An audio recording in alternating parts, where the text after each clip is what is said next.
Paranormal Dimensions is a regular feature on Mondays on the Paranormal UK radio network. Any opinions or comments made by any guest are their own, and they do not necessarily reflect any of the presenters or network's opinions. We're about 150 or 200 yards from the site. Everything else is just deathly calm.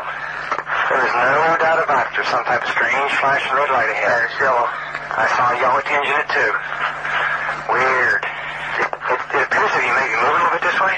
It's brighter than it has been. Yellow. It's coming this way. It is definitely coming this way. Pieces of it are shooting off. There is no doubt about it. This is weird. There's something very, very strange. You're like a pupil of an eye looking at you and winking. And the flash is so bright to the starscope that it almost burns your eye.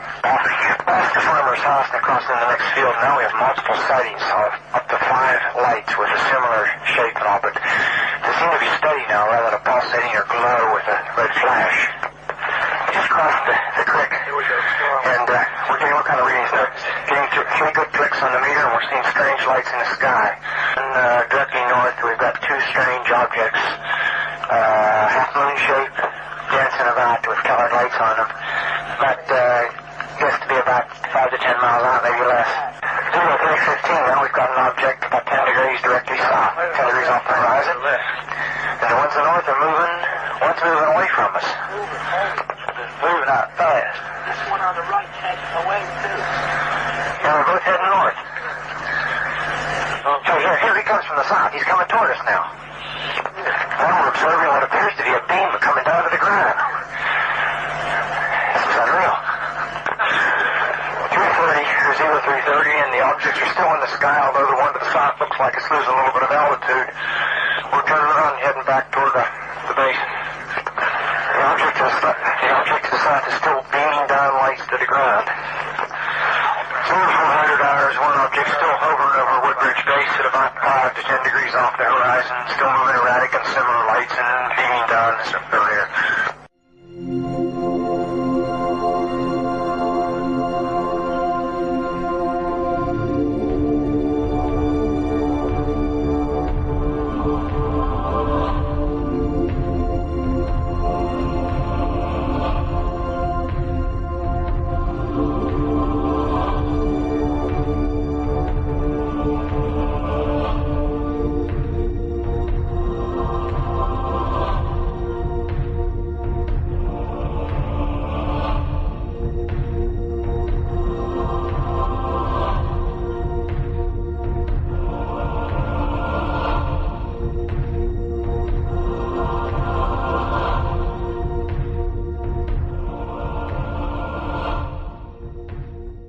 Hello, this is Nick Pope, and you're listening to the Paranormal UK Radio Network, the UK's biggest paranormal network. And this is Paranormal Dimensions with David Young.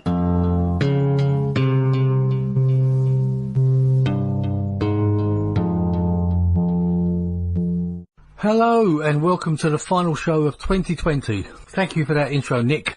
I hope everyone out there has been having a great Christmas, or holidays, as some people like to call it. Okay, now, this is going to be a special show. As many of you all know, it's 40 years since the Rendlesham UFO incident in the UK here. Thanks once again for the messages and emails, etc. If anyone wants to get in touch with me for any reason, please do so. My email address is davidyoung2qn@yahoo.co.uk. That's davidyoung2qn@yahoo.co.uk. Okay, now on to the Rendlesham UFO incident. It was December 1980, really almost to the day as this show is going out, that the UFO incidents took place. It took place over a period of 3 nights, between the 25th and the 28th of December 1980. The first night involved Jim Penniston and John Burroughs and a few other people. The third night was Colonel Charles Halt. Now, I did actually have Jim Penniston on the show on the 12th of August 2019. He gave a very detailed show. This was just before his book came out. So that show is going to be rerun. So if you haven't heard it, or even if you have heard it, it's certainly worth a listen again. The second segment will be Colonel Charles Halt. It's actually an interview he did with me on the 9th of September, the day after he did a very successful conference in Woodbridge. Anyway, the first segment is going to be Jim Penniston, and it's about 2 hours actually, this talk of Jim's, and I think you'll find it very detailed and very interesting, and it's certainly worth a listen again if you've heard it before. But so over to Jim Penniston. Hello, Jim. Are you there? I am. It's so nice to be with you, David. Finally. Well, it's fantastic to have you on the show. As I said, I'm actually mind blown. I'm really, I feel like I'm on a wire at the moment. But it's fantastic to have you on. And I understand. I don't think you've done any more UK shows at all, have you? Or do you intend to? I don't really intend to do any more UK shows, but that as of right now. I think you're going to be it, David. Oh, right. Well, I'm very honoured, and thank you very much. This goes out right across the US and the world anyway, so great. So it's kind of world. So I know we're based in the UK, but it goes right across anyway. So I guess the best place to start, Jim, I mean, if you don't mind, is to sort of go through kind of what happened. I know you've probably done it hundreds of times, but if you wouldn't mind, go through how you got involved in the event that happened in December 1980, from your perspective. Okay, I was assigned a shift that night. There's a big difference between law enforcement and security. Law enforcement was working 8-hour shifts. Security was working 12. I was on security. We had went over to. I was working Woodbridge that night. I was the flight chief for the security, and we went over there as normal, and then did our normal stuff. And I got a call after I got in the chow hall around 12 o'clock at night, and midnight, and I had missed the call actually. And anyway, Sergeant McCulley, he was Security 6, Security Response Team Leader, and he says, "Jim, you got a call from CSC." So I went to the direct line at the chow hall, and it was Sergeant Coffey on there, the senior controller, and he says, "You need to get to the East Gate immediately." I said, "Okay, what's the situation?" He says, "They'll brief you, the patrol, when you get there." And he says, go code 2, which was, with lights. And I said, okay. And so it takes about, we timed it out. It takes exactly about 4 minutes to get there from the chow hall to the East Gate. That's what I took. And I got to the East Gate, and I met with the senior patrolman, Sergeant Steffens. And I said, "What's going on, bud?" And he says, he pointed over to the Rendlesham Forest area, and I could see, like what appeared to be lights popping on and off, and there's a dome of light over the forest canopy. And I immediately started thinking, well, it must have been an aircraft downing, because it sort of looked like a fire. And I said, "Do you hear it crash or see it crash?" And he goes, "Oh, no. He says, "This didn't crash, Jim." He said, "It landed."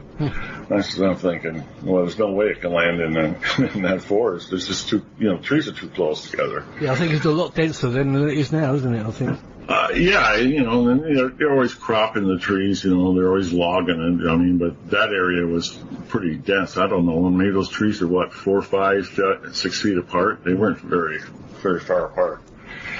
And, so I'm still in my own mind trying to rationalize what, Bud is saying. So I said, "Was it a chopper?" And he goes, "No." He says, it whatever it was, it landed.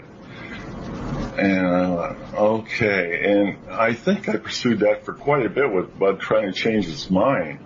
And Bud was adamant. And of course, the airman with him we had to tell him to shut up like 6 times. I was trying to get briefed. He was beside himself. All right. That's okay. They're all young airmen.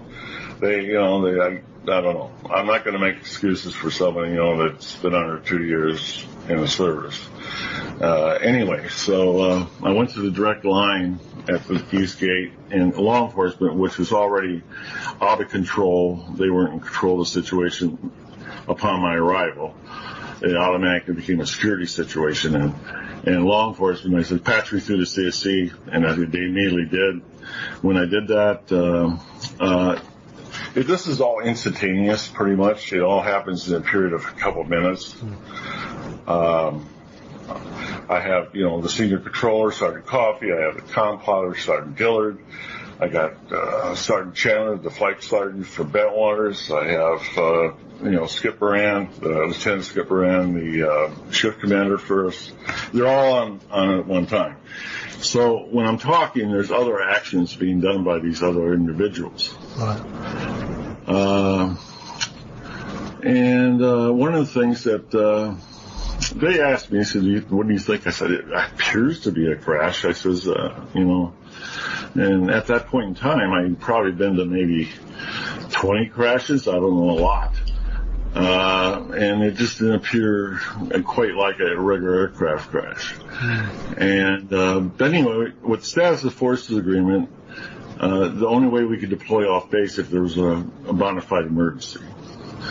So anyway, Sergeant Coffey gets back, and they said that they lost contact. He was in contact with the control tower, Eastern Radar, Heathrow, and they lost contact, they said, about 15 minutes ago with a bogey over Woodbridge Base. And that confirmed that there probably was an aircraft without a transponder, and it probably crashed. And so we had a bona fide emergency. Of course, Lieutenant Moran got a hold of the base commander, Colonel Conrad, through the wing command posts, and we got authorized to go off base. I was told to take 2 people with me. I wanted an NCO with me, and Sergeant Steffens, he just adamantly would not go.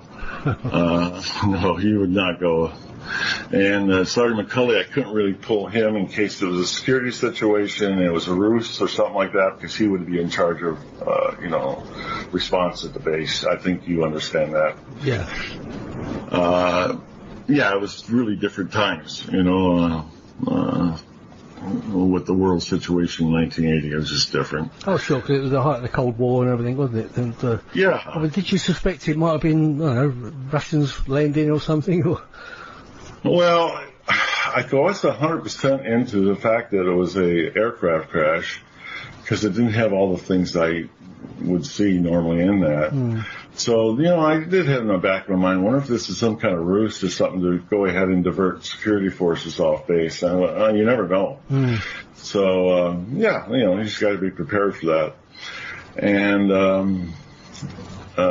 so I was going to deploy off, but the problem was we weren't going to take weapons. So pretty much there we were going to go out and get the information and report it, and pretty much if it was hostile, we would probably be expendable at that point, And but that's okay. My job was to do that, and anyway, I had the crash kit, and we have an aircraft crash kit in the back of the Security 8's vehicle. That's the one I drove, a Jeep. And, I took the plotting board out, and my intention was to go out there and to set up an entry control point for first responders, medical people, fire department, stuff like that. Yeah. And so I had to plot that in for, the security control. Were the UK police informed at that point, or? Oh, we would never do that. No? Not at that point, no. Oh, I just thought, because it was on UK territory, I thought... We didn't tell the British a lot unless we absolutely had to. Right. Thanks for that. No, we'd never know. No, of course. I mean, what happens if I went out there and I had to establish a national defense area, a U.S. national defense area? We're not going to let anybody British or no one there. Yeah, I mean, I might be unsulling since you're British, but that's just the way it was. Yeah, no, so I wasn't around at that point, so I'm all right. Anyway, so I ended up with a law enforcement patrolman and a security patrolman. And so I drove on out there, and, of course, the only ones that had radios was the security patrolman or security airman, and then myself. And I wouldn't allow the law enforcement. Besides, there's some problems. The law enforcement had a radio. They had another channel. They had to switch back. But the only radios that went out was myself and Airman Kabanzak, the security airman. Right.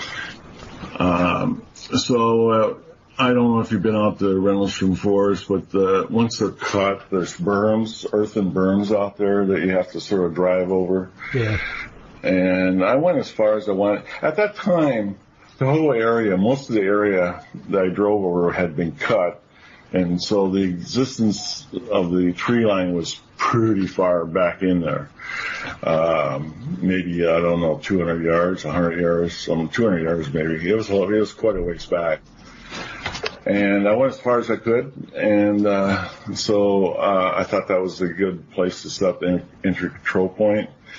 And at that point in time, we were having radio difficulties, which was really not heard of there because we had repeating systems for our radios all over the twin bases.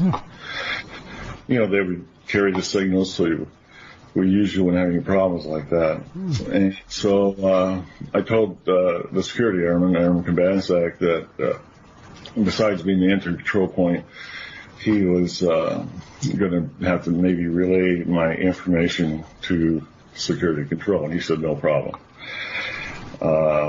Also, that's how security control knew exactly where the entry control point was going to be. I plotted it. It was called into CSC, so they knew where Kabanzak was located at.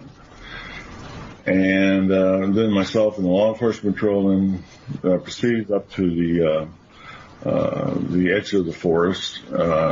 We were seeing, multicolor lights, and then all of a sudden they dissipated as we approached, and they were more a white bright type of light coming out of there, maybe a bluish tint, something like that. And then at times it could even have a yellowish tint. It was a clear night, so I don't know why that effect was happening.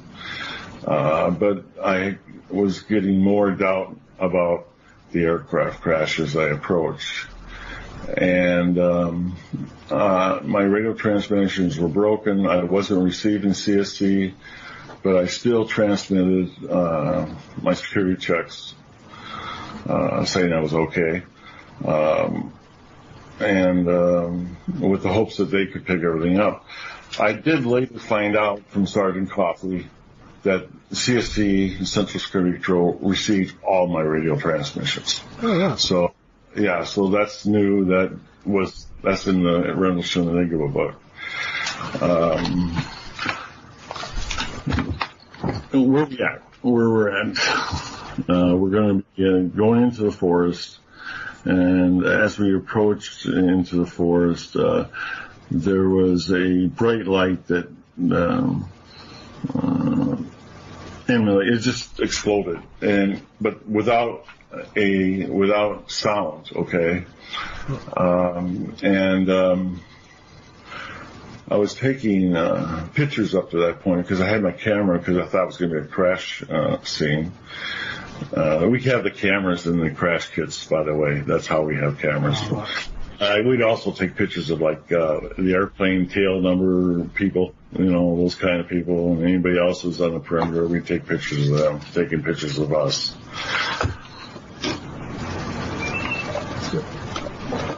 Excuse me, I'm taking a sip of water. No, that's fine. That's fine. I think you haven't mentioned the name, but it was John Barrows that you were out with, wasn't it? Walking up to the craft or to the area. Yeah, he was the law enforcement patrolman. Yeah.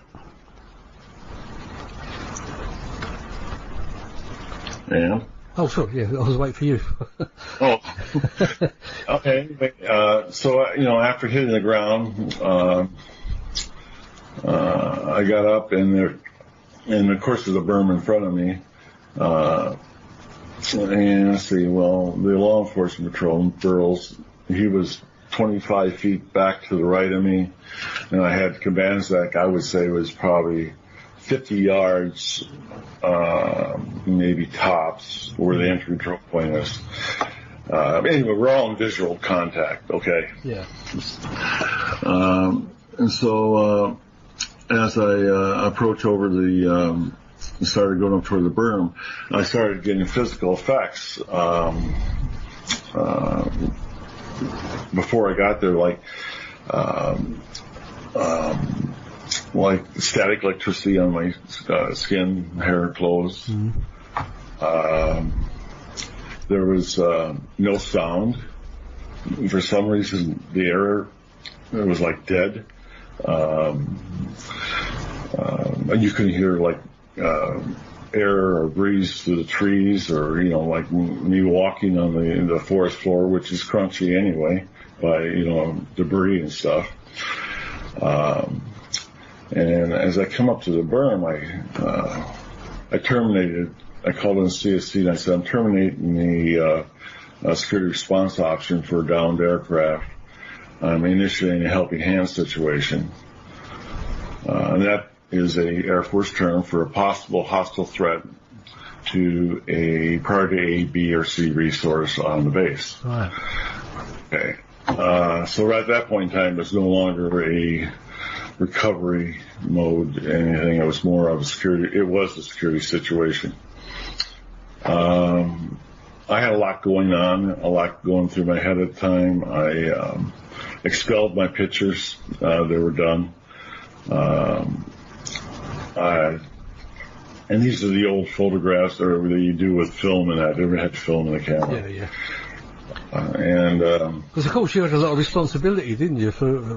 Yeah, I'm actually working. I'm doing security response option protocols, and it's hard because I'm panicking. I got a lot of stuff going on in my head, and personal feelings and that what's going on, and especially with the physical effects of it.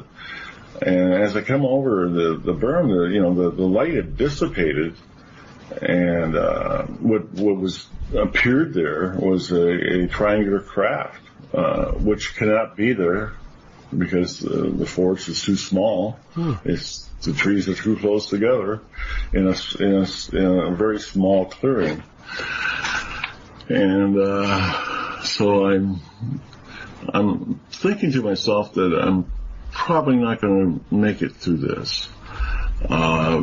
One way or another, I had that feeling. It was as bad as that, was it? And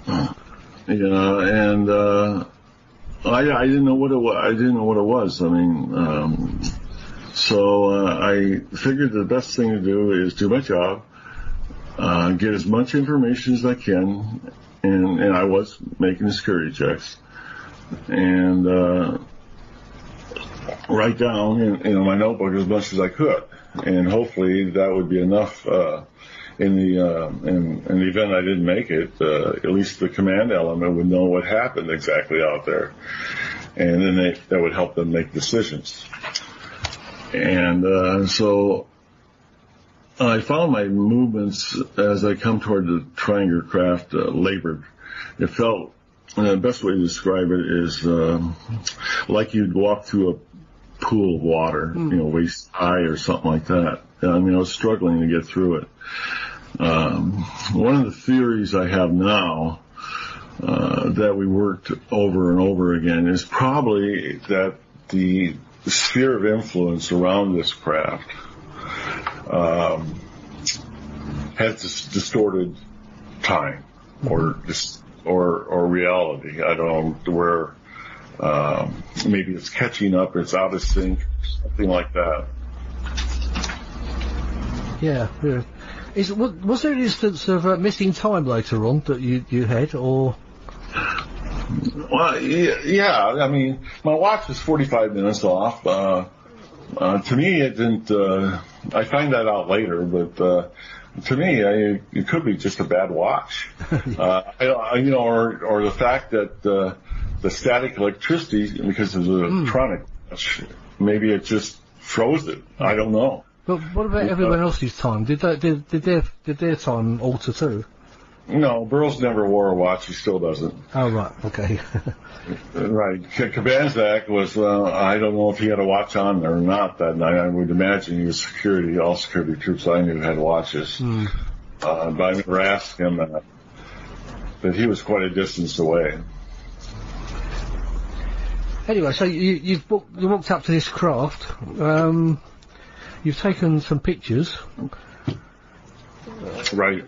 And so as the closer I got to the craft, no longer 8 feet away, I'm 4 feet away. I felt the restrictions of movement seemed to dissipate. And they had like gaudier colors running through the fabric of the skin of the craft. And they were slowing down throughout the craft. And finally they just stopped. And they just sort of faded away and dissipated. So all I had was a black craft. In my description, it was like black glass, because it was also, I will tell you about, touching it and the smoothness of it. But I did some immediate things. I didn't have no measuring devices out there, so I had to use what I had. I'm 6'2", and it was sitting above the ground somehow, and I guesstimated that somewhere between 6.5 to 7.5 feet high at the dorsal area of the craft. I paced off, and my stride's pretty good. I get like 3 feet for a stride. So I did 3 of them. It was 9 feet long, and that was equal on every side. At least it appeared that way. I had fascination. There was light coming out from underneath the craft yet, because I didn't even have to use a flashlight out there. And you know how dark that forest can be. Yeah, and so I was like looking underneath, and I couldn't see no landing gear, and I said, I wonder how this is supporting itself. And so, I pushed on it, and it was solid. It didn't even move 1 millimeter. It was that solid. And but somehow it was fixed over the ground with this light. Technology that I still don't understand, because obviously we find out later it left impressions in the ground. And so I was pretty in awe, and then I had a mixture of emotions from fear to high anxiety to rationalizing it as I was going, and I said, well, I'm still here, so it's got to be benign, Yeah, so that was my thought. So I talked myself down from the panic. I did, and so I still continued to do the investigation. I was looking for obvious things with the craft itself. All aircraft every aircraft has this, and that is intake, exhaust ports,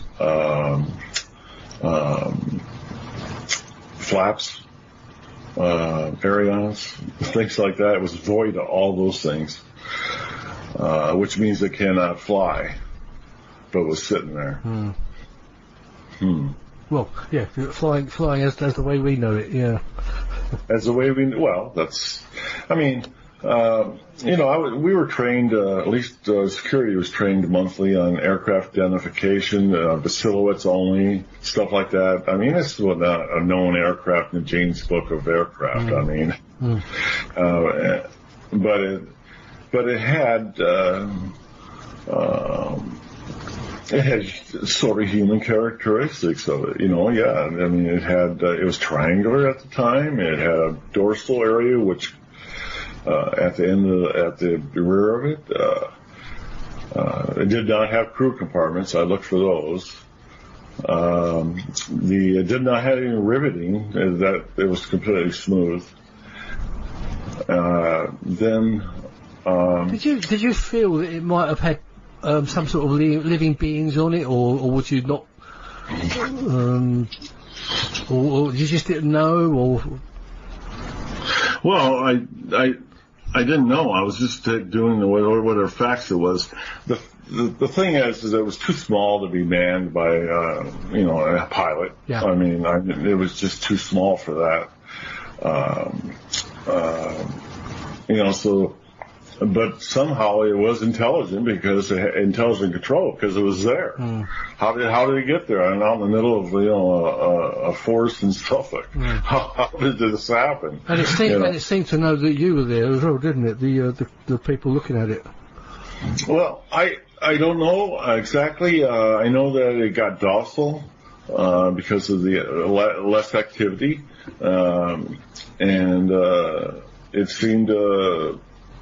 They didn't take no type of action for my walking around it. I was still hopeful. I was going to do a 360 walk around, and I was like, I don't know, halfway around, and I seen there was writing on it. I went, oh, thank God, there's writing on this thing. Oh, yeah, I was like relieved, and I said, yeah, it might be, NASA, Russian, it could be anything. I was just hoping for anything. And, then when I got close to it, it wasn't writing. It was like, glyphs, pictorial glyphs. And I said, oh no. And so, I touched the craft and it was smooth and, it was warm to touch. Later found out it's probably because it was emulating gamma radiation.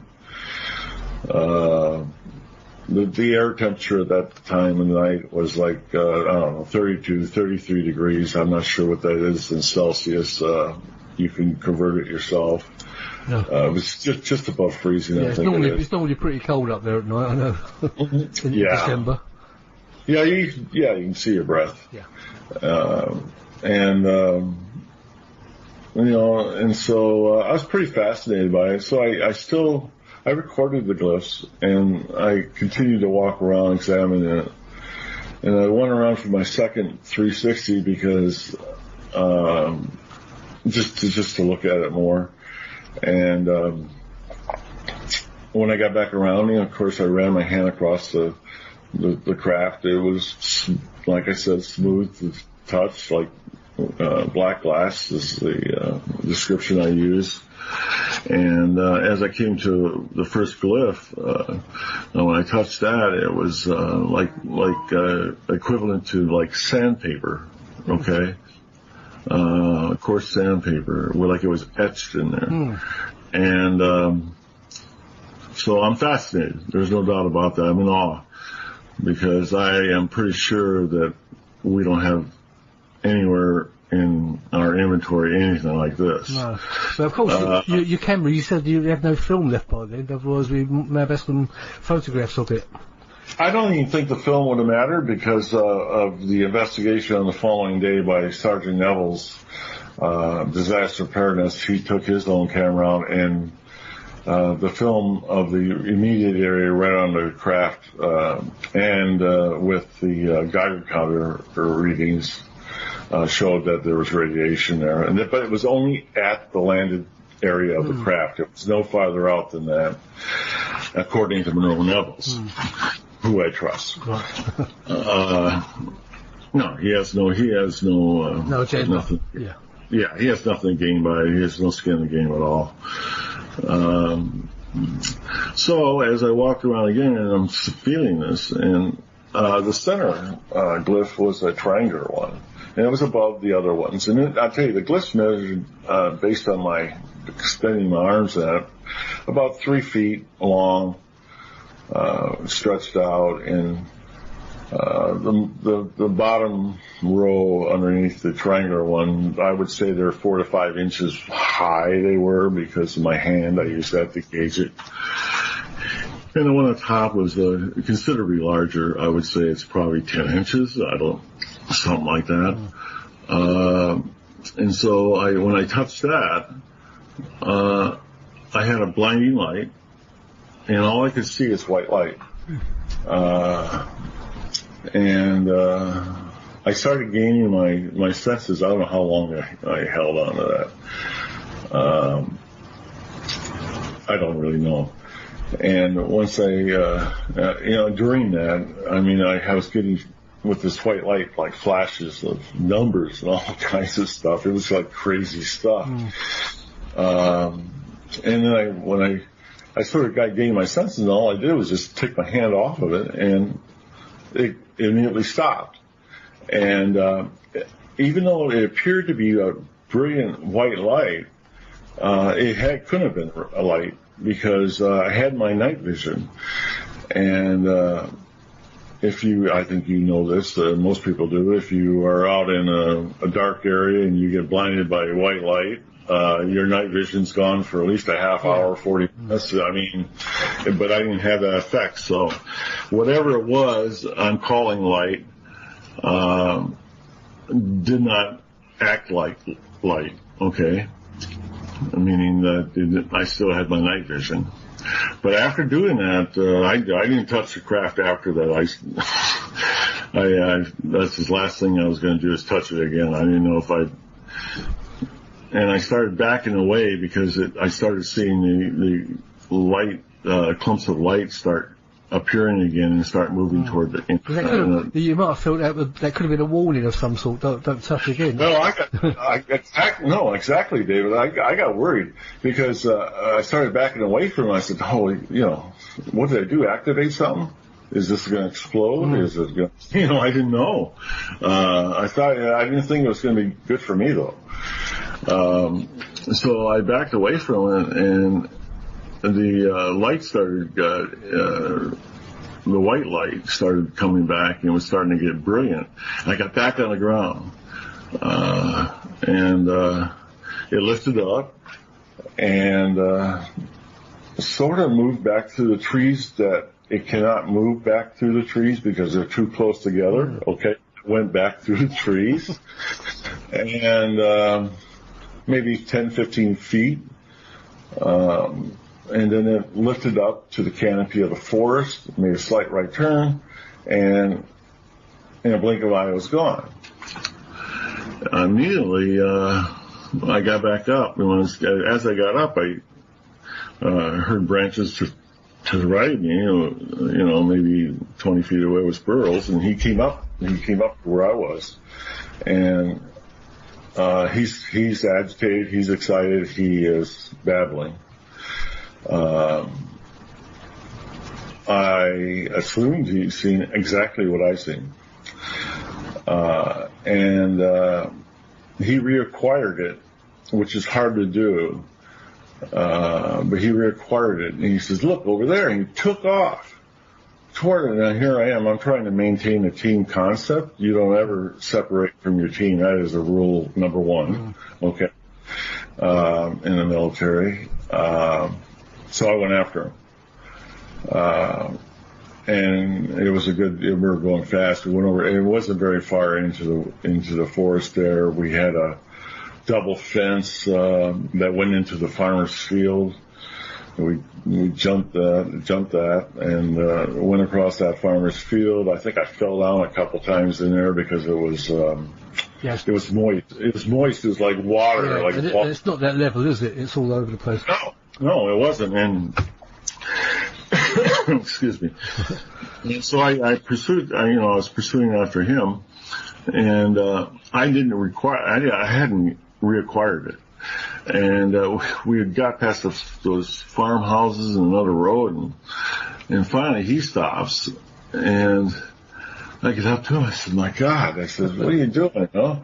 And he says, "I said, where is it?" And he said, "You still see it?" And he said, "Yeah, it's over there." And I go, "Where?" And he said, "Over there." And he points his arm down, and I look down his arm, and he's pointing in the opposite direction, and he's pointing at the lighthouse. Yeah. I said, "That's the lighthouse."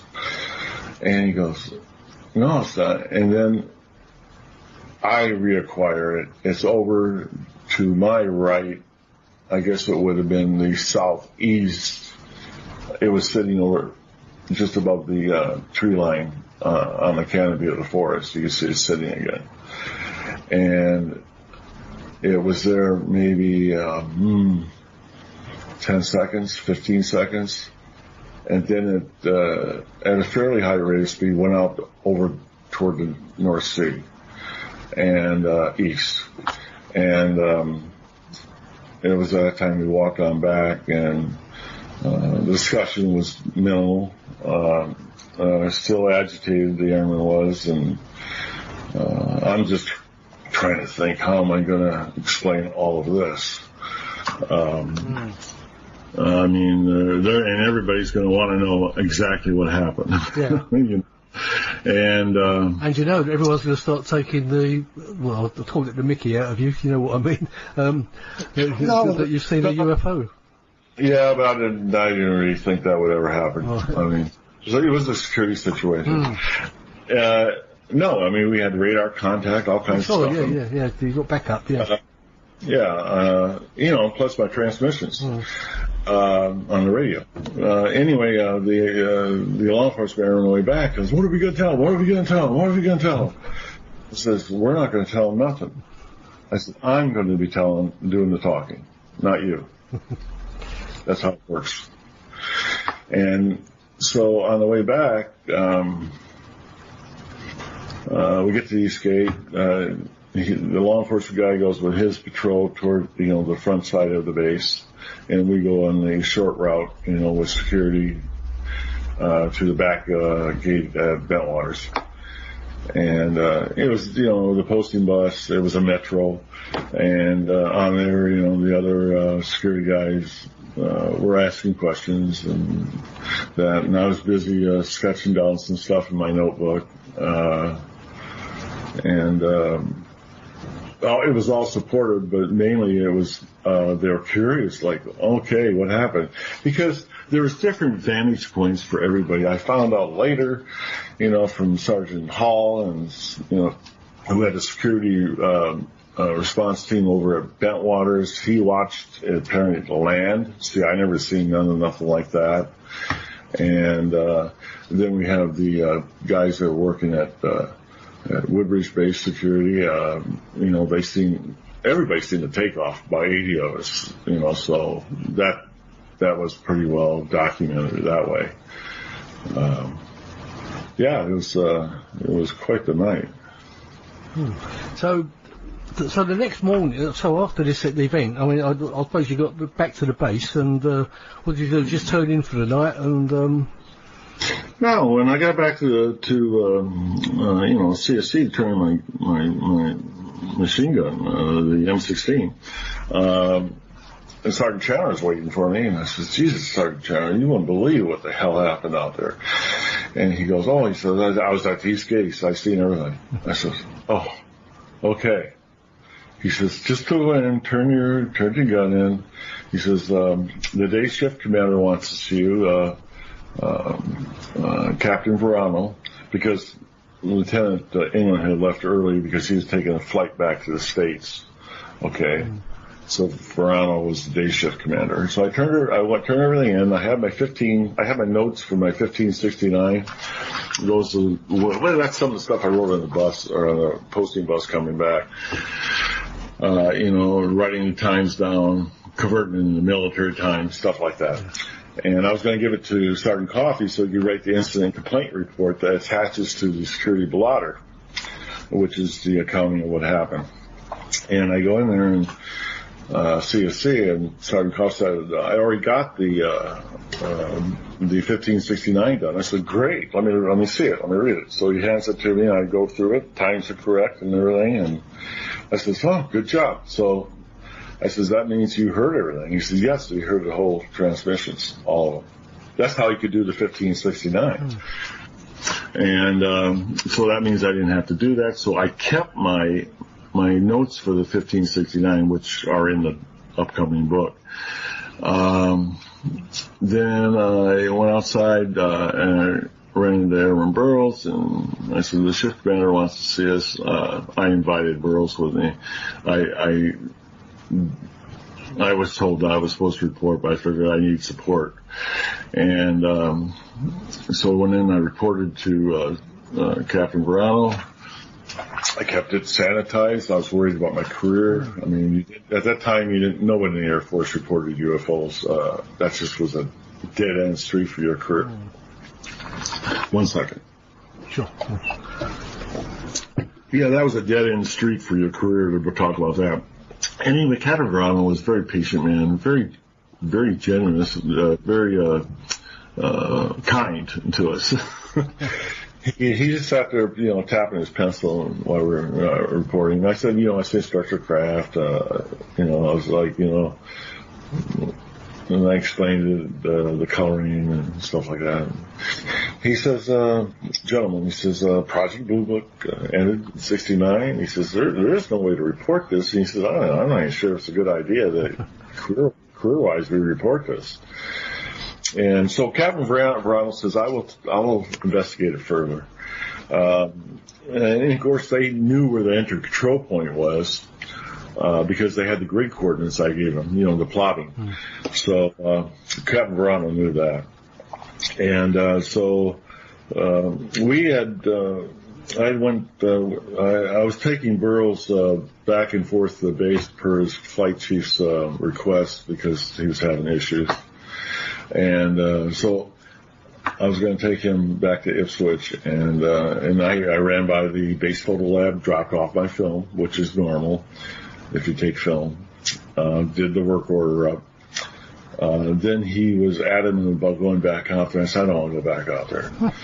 He says, no, I have to go back out there. I said, okay, let's go back out there just so you wouldn't be nagging. He was nagging me like to death. And I'm traumatized by this.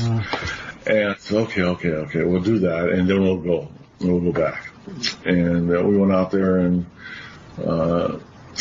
we went out to the area, and I'm looking around. It looks a little different, because it's daylight. And then I hear him hollering at me. He says, over here. And I go on over where he's at. He says, look at this stuff. And in the ground was 3 impressions. I said, wow. I says, they left impressions in the ground? And I couldn't figure that out because all I seen was light, and it was like holding, And so I said, let's get out of here. That's enough for me. And it was enough for him, apparently, too. And then we ran into, I think it was Sergeant Goulias. I can't remember who it was we ran into right now. I have to look at my notes. I think it was Goulias, maybe Verano. They told us we seen them pulling up. That was it, maybe that. And anyway, so we went back to Ipswich. We're muddy, we're wet, we're tired. Speaking for myself, I was anyway. Yeah. And cold, yeah, the cold was coming in, no more adrenaline going on, and I was pretty exhausted. And so I get to my house, and of course Burroughs is still with me because he's like glued. He's right behind me. I mean, it was like he was with me, and I go there. My wife at the time, ex-wife, and she's there, and we roomed out a room to Sergeant Kennedy, security police, and he was there, and of course Kennedy says, "Man, you guys look like shit." And I go, "We had a rough night," and Burrow blurts out, "Oh, we were chasing UFOs." And I wanted to strangle them. And they started laughing. I went, okay, I don't want to hear a word from you guys again about this, because I'll never talk about it with you guys again. Okay? If that's your reaction. And here's the ironic part of it. Everything that happened, we could have told that we had no restrictions at all. It wasn't top secret at that point in time. And I could tell everything to them, but they lost the opportunity right then and there, because of Burroughs, I think, because of that reaction. Yeah. Anyway, so he went back to his apartment. He lived about a block away, and I was worried about the Air Force. I was worried about, would they try to cover this up? Would they dismiss it with the, these are things that run through my mind. So our landlord did like interior decorating stuff and that. And I went down to see him in his garage. He says, well, he said, if you got landing marks in the ground, he says, you could take plaster Paris that. And I went, well, he says, yeah, I got some stuff here. I'll mix it up to you. I said, I'll get it all ready for you. He says, get everything set up for you. You can go out there and do that. And I said, okay. And he was looking at me like I was crazy, too, by the way. And but he was humoring me because I paid rent every month, I guess. Anyway, that's what I did. I went back out there with backpack. I went out and did poured the impressions. At that time, I smoked cigarettes, so I sat there and I smoked 3 cigarettes, whatever that takes. Maybe that's how long I was there, till it hardened, fairly hardened. They were still soft, but I pulled them and put them in the backpack. And on the way back in, I run into Major Drury, the deputy squadron commander. I run into Captain Verano. I run into Sergeant Julius, and I got the deputy squadron commander, Major Drury, said, "What are you doing out here?" And I was like, "Oh shit, I got caught. I got caught doing stuff I'm not supposed to be." And I went, "I just want to take another look." And he says, you're supposed to be taking a break. You're supposed to be on a 3-day break. He says, go in, take your 3-day break. Don't worry about this.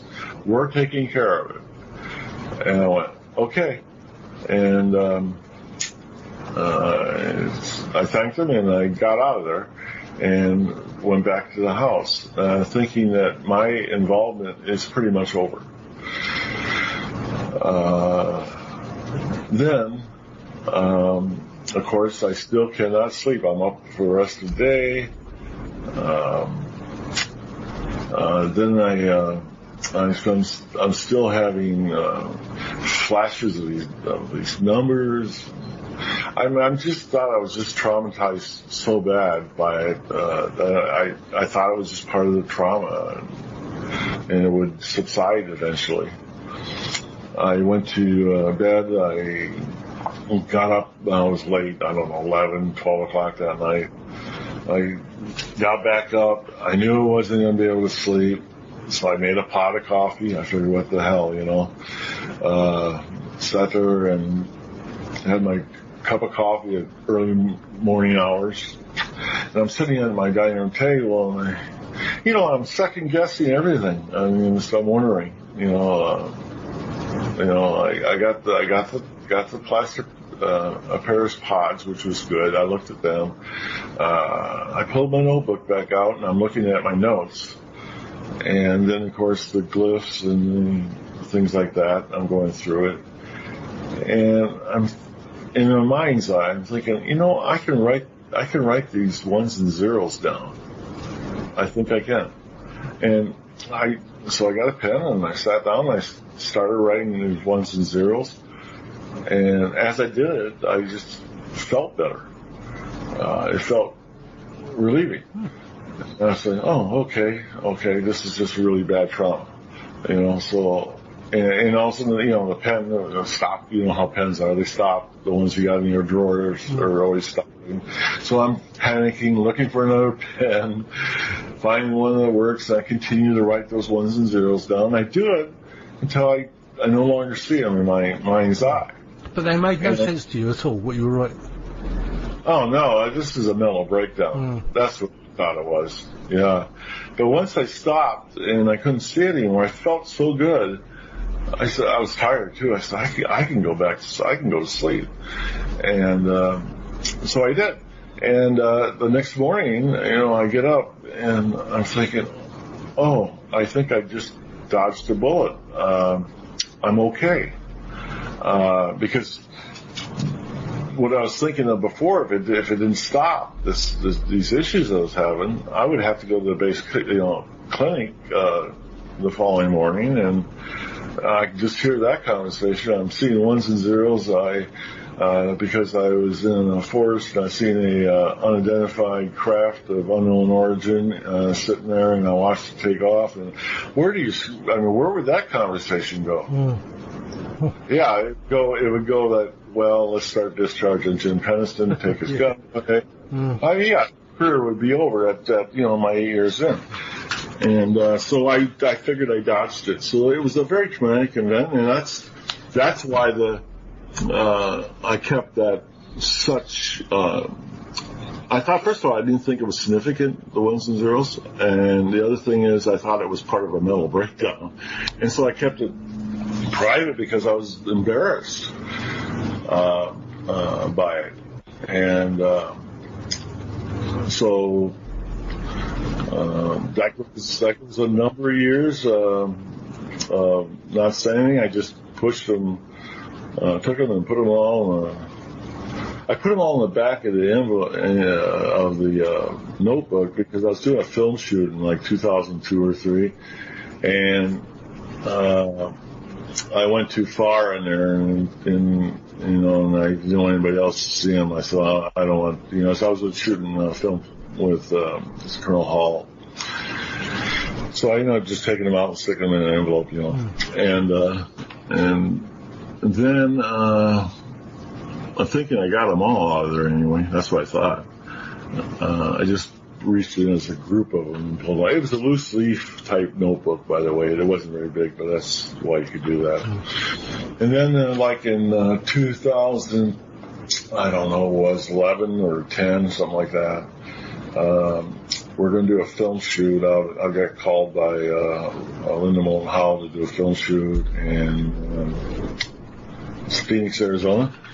And so I went out there, and in the middle of that shoot, it was for Ancient Aliens.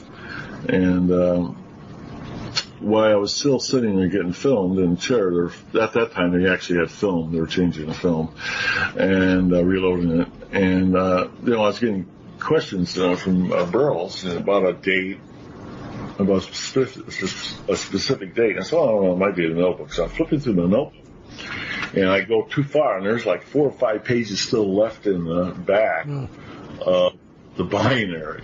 And I go too far, and I cannot get it shut fast enough, right?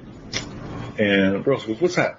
I said, "Nothing." And I thought, okay, I'll just tell him what happened.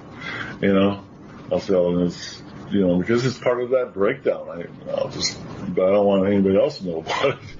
And so I said, "Oh, that's what happened." I said afterwards with these ones and zeros, he said that I was writing down from the incident. And so it was actually Burroughs and Linda Moulton Howe that actually discovered the binary. All right. I was never going to make that public due to the fact I thought it was a mental breakdown. And so I went from there where we had the film crew and the producer. They were interested in it, and they were asking me about getting, copies of it. And I thought, I'll think about it. And I went back and flew back to Illinois, and I get a call from Kim Sharon. She's a producer for Prometheus Pictures, who does Ancient Aliens. And she said, "Why don't you send it to me? Well, maybe we can get them deciphered." And I said, "I don't think they'll mean it. It was just a bad time for me." And no, she said, "Let's just do that." Okay. And I said, "That's fine." So the 5 that, I think it was 5 pages that were exposed from that Phoenix shoot, I scanned them and I sent them to her. And of course, I got Linda Moulton Howe. She's like calling me daily about them, about the binary. And I put her off for about 3 or 4 days until I got word back from Kim Sharon. She called me and she says, "Hey, let's do a video chat, or Skype or whatever it was at the time." Yeah. And then I was on the phone with her, too, at the same time. So she was going through, and I said, "What's the deal, Kim?" She says, "Well, we had an independent study of those binary, and there's a message in it." I said, "No way." And she says, "No."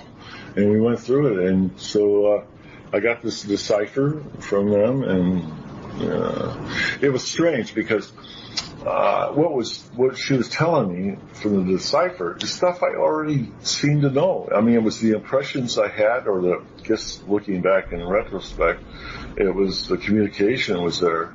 I just didn't know. I didn't know there was a documentation of it. You know what I mean? And, because that all started making sense, some of the stuff they were saying and the decipher. So I don't trust Hollywood. I don't trust Prometheus Pictures. I said, you know what? I'm gonna run a scan of these pages, and I'm gonna send them to Linda Hall, and because she says that she can get someone to look at them, and she did, and she was very happy to get them. She had a professor down in Australia and one in North Carolina, I believe, and a guy from Colorado, and some other. There's like 4 more sources. And so I wait. I get a call like 2 or 3 days later from Linda, and she is livid. She's just beside herself. She's so excited. She says, oh, there's a message in there. She says, it says something. I said, okay, what does it say? And she goes through exactly what Prometheus Pictures decryption did. I know. Oh, I said, okay, so I don't know what to think of that. I said, it's the same as Prometheus. She said, what do you mean Prometheus? I said, well, I ran it through Prometheus first, and they came up. I was just wondering if you would too. And she wasn't happy about that. She was sort of upset, matter of fact, that I guess shared it with Prometheus first. I don't know. Yeah. I don't know. I think that's ufology. I think everybody wants to have the I got. Yeah, you want. I don't know.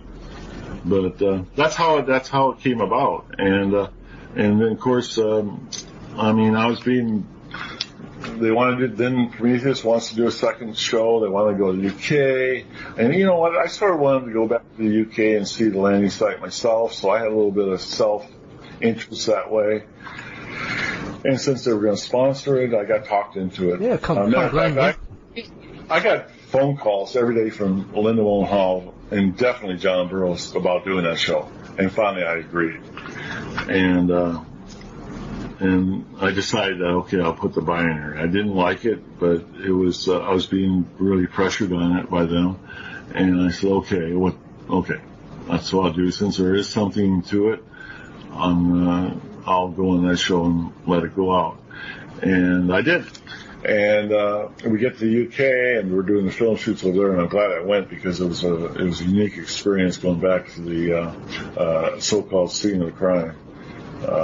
You get really total recall. I mean, when you're especially with other witnesses that were there. And so I was really happy about that. Then Kim, she after shooting all day, and it was fairly late, about 10 o'clock at night, she says, well, here's the show. It's being broadcast on December 31st, which is 6 hours before we were talking about it. And she showed us the clip, and I was thinking, oh, well, everything's out of the bag here, I mean, there's no going back from it, and but it was a step that I guess I needed to take, and even though I didn't think it was a good idea at the time. And then that was one of the things that Nick Pope wanted to put, do a book and put it in. And I figured, okay, it's out, so and I'll tell you what, Dave, David, I never believed in UFOs or anything like that, going into that forest. I was actually going to ask you that later, but, yeah. Yeah, and, I left there completely, the paradigm was just, it just changed everything. Yeah. Well, I think that happens actually. It's, you hear that a lot of people that don't believe in UFOs, and they see one and they think, well, what the hell's that? So, yeah. Well, yeah, I think everybody tries to talk themselves out of it by saying we're trying to rationalize it, and that's what I did too. I was really trying to rationalize it, and it was Well, I can't. Well, no, I think you start coming up with theories. Like, I mean, like I've heard you mention things like it could have been time travellers, or I mean, I've got a theory it could actually be something interdimensional. You know. Well, when I'm talking time travel, that's what I'm talking about. Is interdimensional. Hollywood calls it time travel. Well, yeah. Yeah, it's interdimensional travel, and I'll tell you what, the work my co-author did on this in the Rendlesham Enigma is, Gary, it was just brilliant. And he was the head of our Rendlesham 40th research team for 9 years. And so he was, but one of the discoveries he came up with, and this only came out the 28th of, I believe the 28th of May of this year, is the fine structure constant. And this is something that's embedded in it, I guess, throughout the universe, according to Gary, and according to Carl Sagan, and according to NASA, and according to physicists, and according to all these people, this fine structure constant is in the binary code. And what Gary has found, and you can have him on a show after this. I'll in detail, but here's what's really unique about it.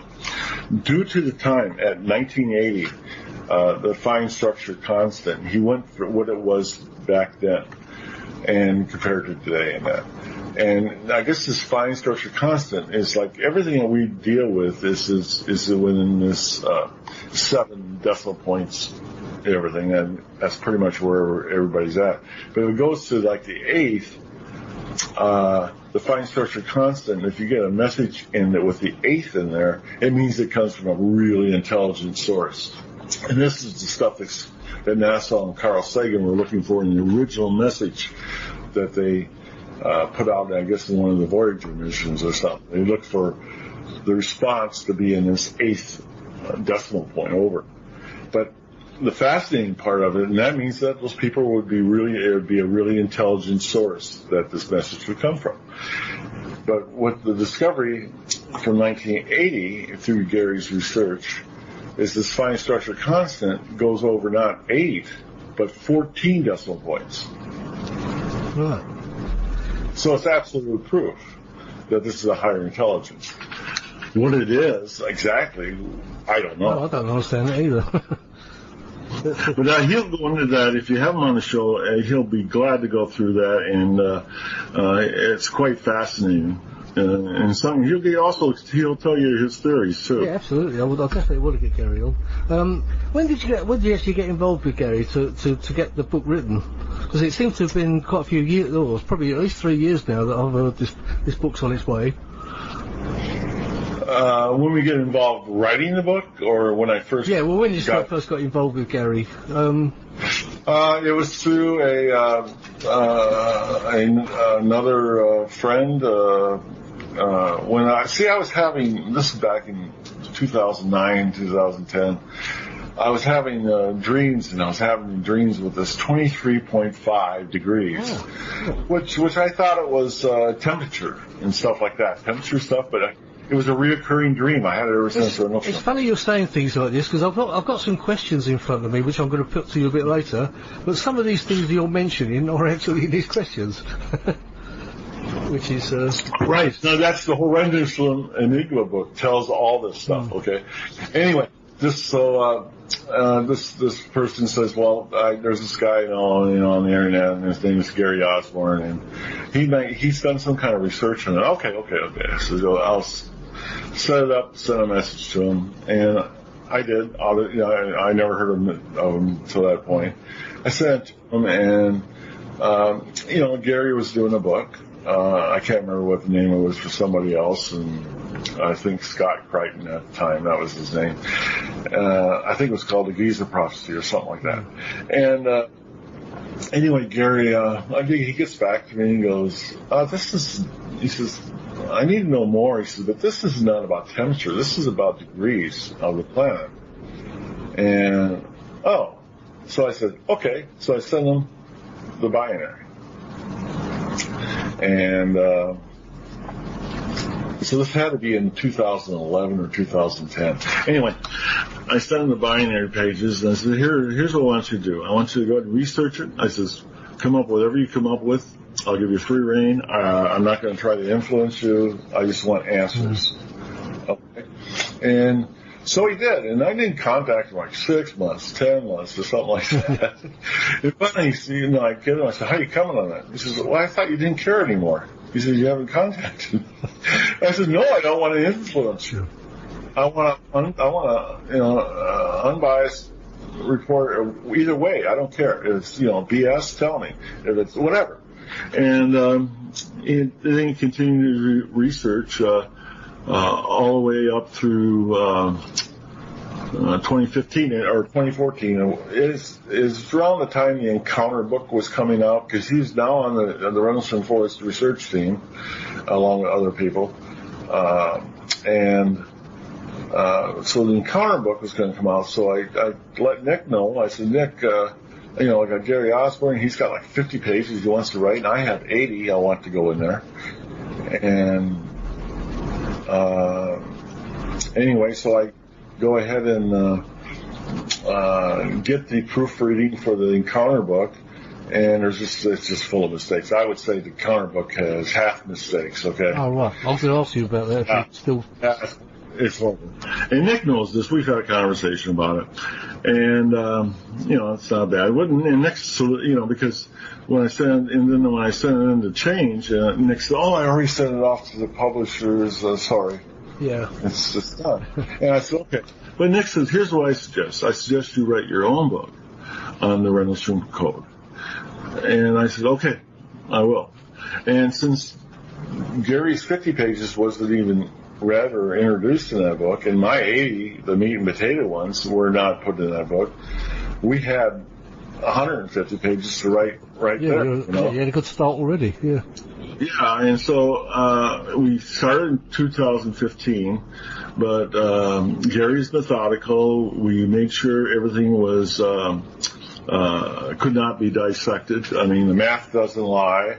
And anytime that we put I say something or something is fact, it is noted, and then Gary has it not just one level deep, but sometimes up to 6 or 7 levels deep in evidence from other witnesses, collaborating or whatever, saying that, that that's exactly what I'm saying.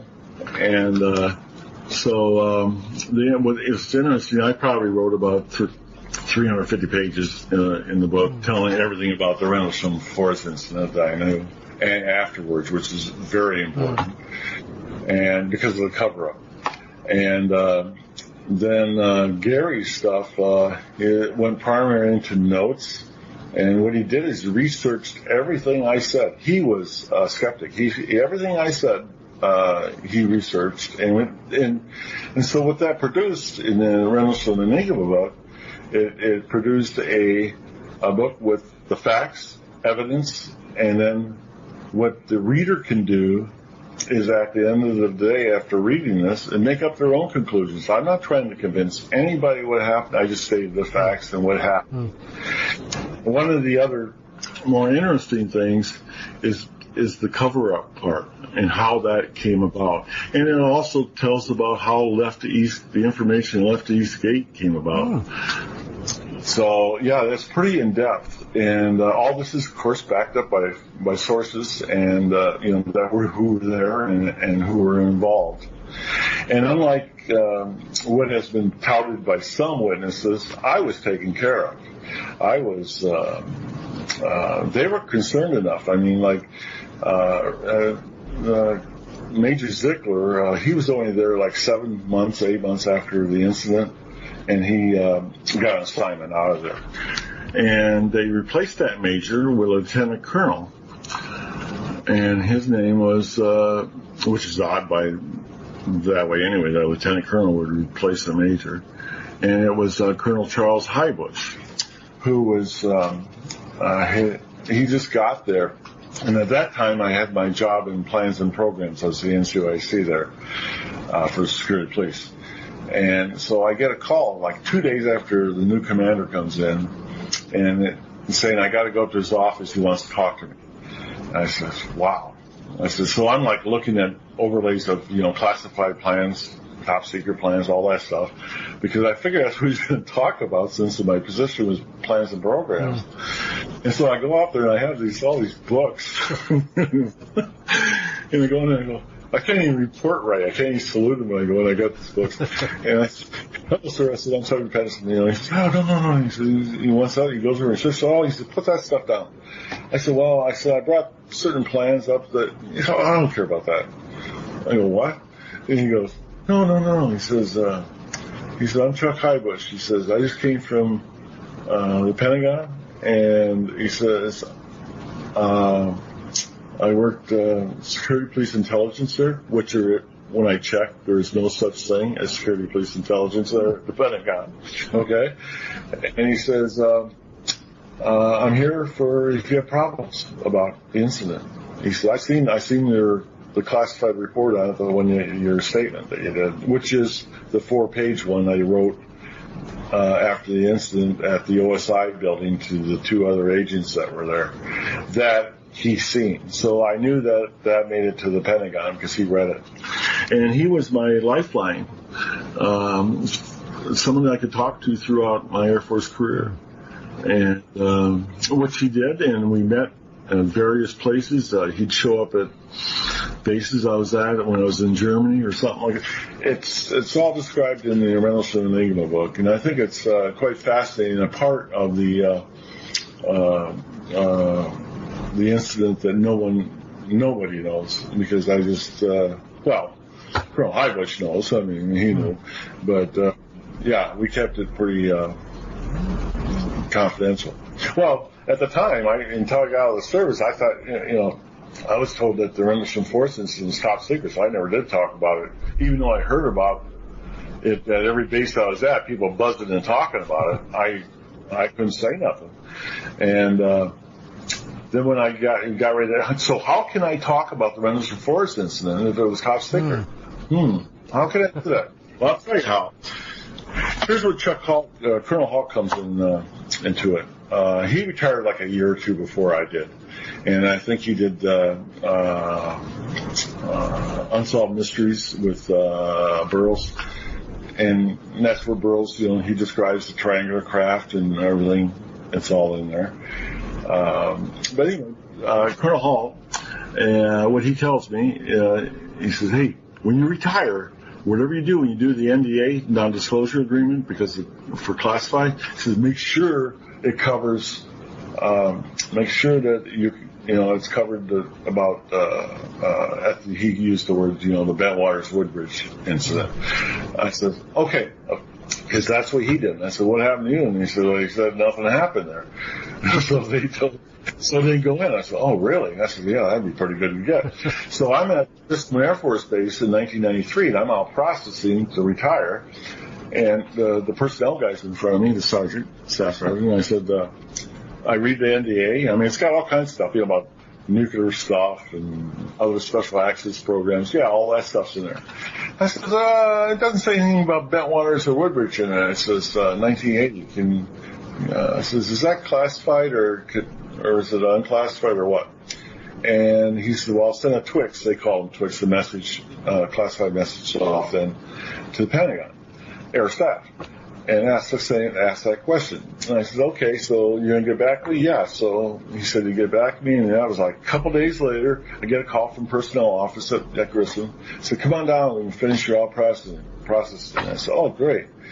So I go back on there, and he tells me,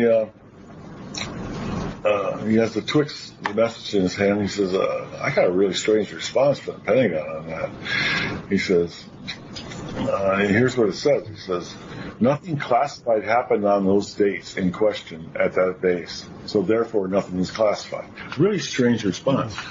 And I says, can I have a copy of that? That's how it is. The Air Force said nothing happened, and said it was unclassified. So did you get a copy of it? Of course. You just gave it to us. Well. Yeah, so did Colonel Halt. We both did. I mean, that's why we can talk about it.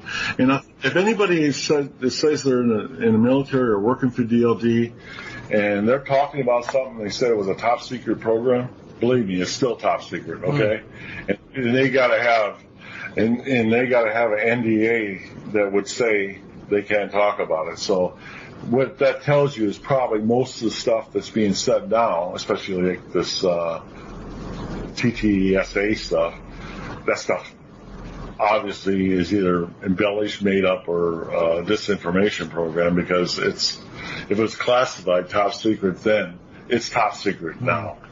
Okay. I mean, there's stuff right now that I know is top secret from when I was in. It's still classified. It's not gonna be declassified either. So that's just to give you a background as top secret and special access programs, and acknowledged and unacknowledged special access programs work the same way. Right. Yeah. Yeah, that's interesting, all that. I can't wait for the book to come out, actually. Yeah, I think you're going to be surprised. This is not a typical Rendlesham book. I mean, I tell you what, my personal opinion, the best book so far about Rendlesham Forest was done by Georgina Brooke. Yeah, I agree with you. Yeah. And it had mistakes, but she did a great job on that. And I told Georgina this many times, and I was pretty pleased with it. And so, in a way, it's a continuation of Georgina's work. The other books, taken and thrown away. Well, one has been, hasn't it? Left at Eastgate was withdrawn. And yeah, but there's an interesting part about that whole story in there, and how that developed, and how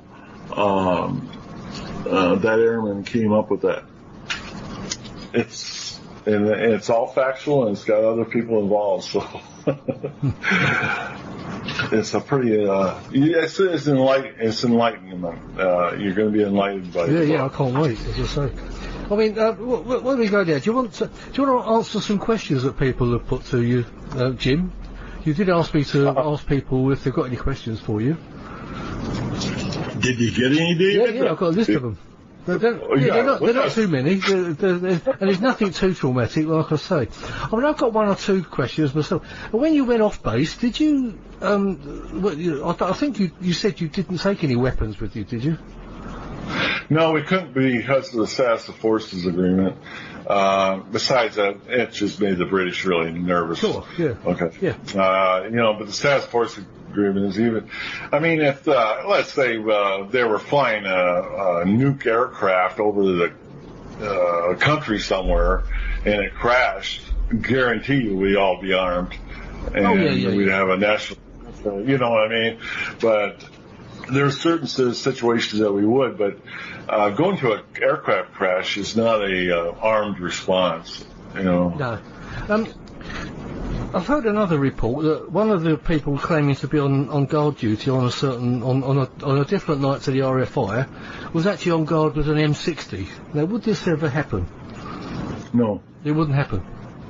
No. Okay. Well, I think you know what I'm referring to, but No, I don't. I know that M60s were on the base because I've actually asked at the Cold War Museum. Oh, yeah. Yeah, we used them for exercise and that, and for wartime type missions. No, they never were used in normal security. Well, if anyone out there doesn't know what M60 is, a heavy duty machine gun. Yeah, you just happen to have the guy that wrote all the security police plans and programs, that's security directives and everything for the base, from 1981 to 1984. I know for a fact that they're never used, period. Right. Okay, that's good. Well, it's answered something anyway. Well, I'll get into a few questions that people have put to me. I think you may well have covered some of it anyway. There's a chap named Gary Jones. He says, could you ask Jim how his close encounter affected his health in the short and long term? He heard it mentioned in the Boston hearings that it seems that there's connections with close encounters and craft that emit strong EMF fields. It's good evidence for researchers to have. I don't know, I think you've already covered most of that anyway. Yeah, I mean, no, our health wasn't affected in the area, really. I mean, initially, there was some, I don't know if it was from the trauma or whatever, but there were some effects going on. Like I said, the only place for the radiation was the actual craft, as this has been established by the MOD and by Sergeant Nevels. The U.S. Air Force was right at the craft landing site.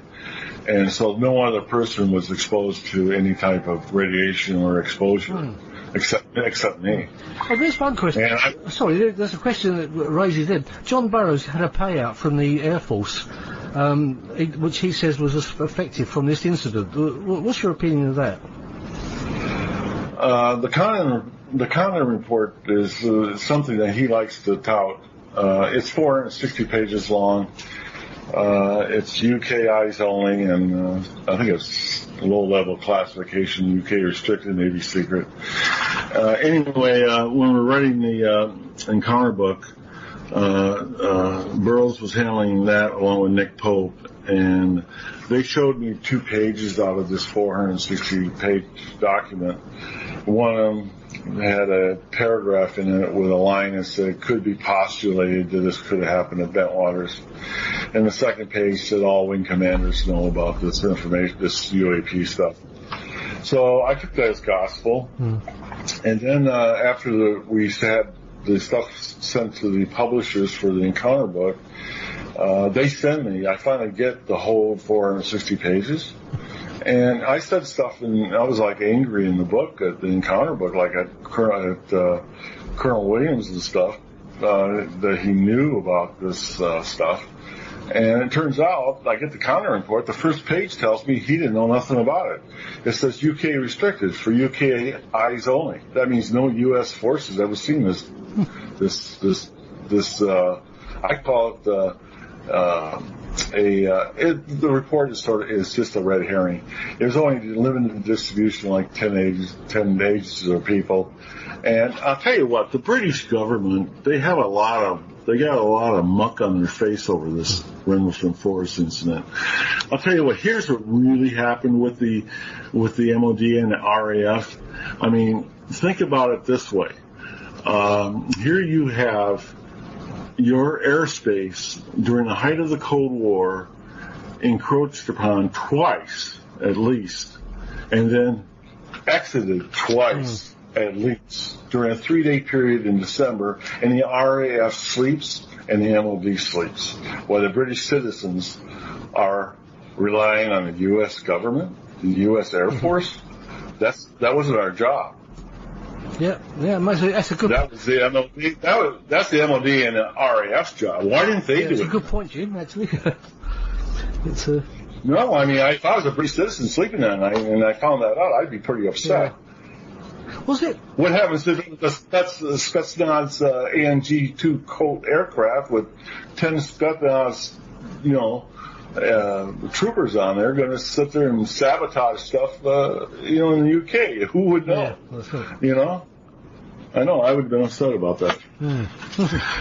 Right. Okay. Well, Gary Jones has got a second question, and remember you mentioned about your dreams. He said, ask about his dream state too. I'd like to know if he sees things that go beyond his wildest imaginations and understandings. So I know you touched on a bit about dreams and things, didn't you? Yes. Oh, was that it? Is that it? Yes. No, the answer is yes. The answer is yes. Okay. I do share some of the stuff in the Rendlesham Enigma, most of them, matter of fact. But some of it just scares me. Oh, right, yeah. I think we all get those. I was there, and I'm not buying all this. It's just like, some of that stuff just... that's the other thing. What's his name, Jerry? Gary Jones. He's Gary with an I. I talked a little bit back and forth with him. Yes, that's right. I think I saw that, yeah. He thought he was going to offend me. You ask. I tell you what, ask all the questions you want, because I understand what happened there. I sort of understand. I mean, I was involved, so there's no doubt in my mind what transpired in front of me. I mean, none, zero, no airspace at all. But if I was in his position or your position, looking at this from the outside, I'd be asking tough questions too. Yes. And I don't mind that one bit. I don't. No, I can see that, Jim. I mean, I've spoken to you quite a bit, and I think you're pretty straightforward with a lot of what you say, and I think, like everybody, you don't really know what happened to you anyway. No, I mean, the interesting thing is about that. H.A.S. Rail, that's her pen name, but her real name is Sally Rail. She wrote, we actually did a project back when the internet was starting. It was with Microsoft. It was called Project Watchfire. And Colonel Halt was involved with that too. And the days before internet, 1994 or something. I remember those days too. What did we do with ourselves? I don't know. I don't know. And then at the end of the article, she says, these two questions remain the same today, that she asked at the end of the article she wrote. She says, 2 questions remain. She says, who are they and where do they come from? And that's the same thing that really remains today. Yeah. I mean, you're right. We're still asking the very same question. Yeah, you're right. Okay, right, we'll go on to the next one. We've got Chris Evers. I think you probably may have heard that name. He does the OLM magazine. And he says, when he thinks back now to that night and the events surrounding the RFI, is he glad the information was made public, or does he regret it? If he regrets it, why does he? I know you've kind of addressed that as well, haven't you? I mean, do you regret the whole thing came out, or? Well, no. I tell you what, I'm glad it came out because with the information being public is safety. Okay, having it fully public is safety for all the people that were involved. That's my belief on that. Then it kind of answers the question, really, doesn't it? He says, also ask his opinions on the current AATIP and TTSA series of unidentified. I think you've kind of touched on that a little bit as well. Yeah. I think it was your opinion on it, really. Well, there's so many issues with the people that are involved with that. And these things that don't make sense. One of them that we talked about earlier, the NDA, non-disclosure agreement. How can they talk about stuff that they have an NDA with? How does that work? Unless it's a false flag operation, or they're just being UFO opportunists and entertainers. I don't know. Sure, and there's plenty of those around, I know. Yeah, usually most of them are on the lecture circuit for ufology. Right, the next question is from Philip Kinsella. He'd love to ask Jim if he's had any other UFO experiences since Rendlesham. He says he loves the guy too, and maximum respect. Just interested in to know if he's had any other encounters, so to speak. No, tell Philip that one has been sufficient. Yeah, I'm sure. Yeah. Yeah. I think that's kind of a question everyone gets, isn't it? Once you've had an experience, have you had any more? Yeah, no, I've been fortunate that way. I tell you what, what I don't understand is why the other people that were, on the first night, why don't they have trauma? Oh, well, I lost you for a second. I mean, I had 39 years, going on 40 here. I had a rough go of this. I mean, and to the point where it's starting to become normal. The PTSD part of it, even. Yeah, I mean, and why wouldn't other people have that? I don't understand. Well, I think somebody's pretended to have it, but. Well, mine's medically. I got just factual. Unfortunately, that's the case. Yeah. All right. There's next question is from Malcolm Robinson. You may have heard the name. He writes UFO books and paranormal books. Does Jim believe that there's still a UFO presence in this area? And also, what possible reason would any so-called alien craft want in this area? Was it to do with the nuclear missiles stored on site, or could there be another reason? And if so, what?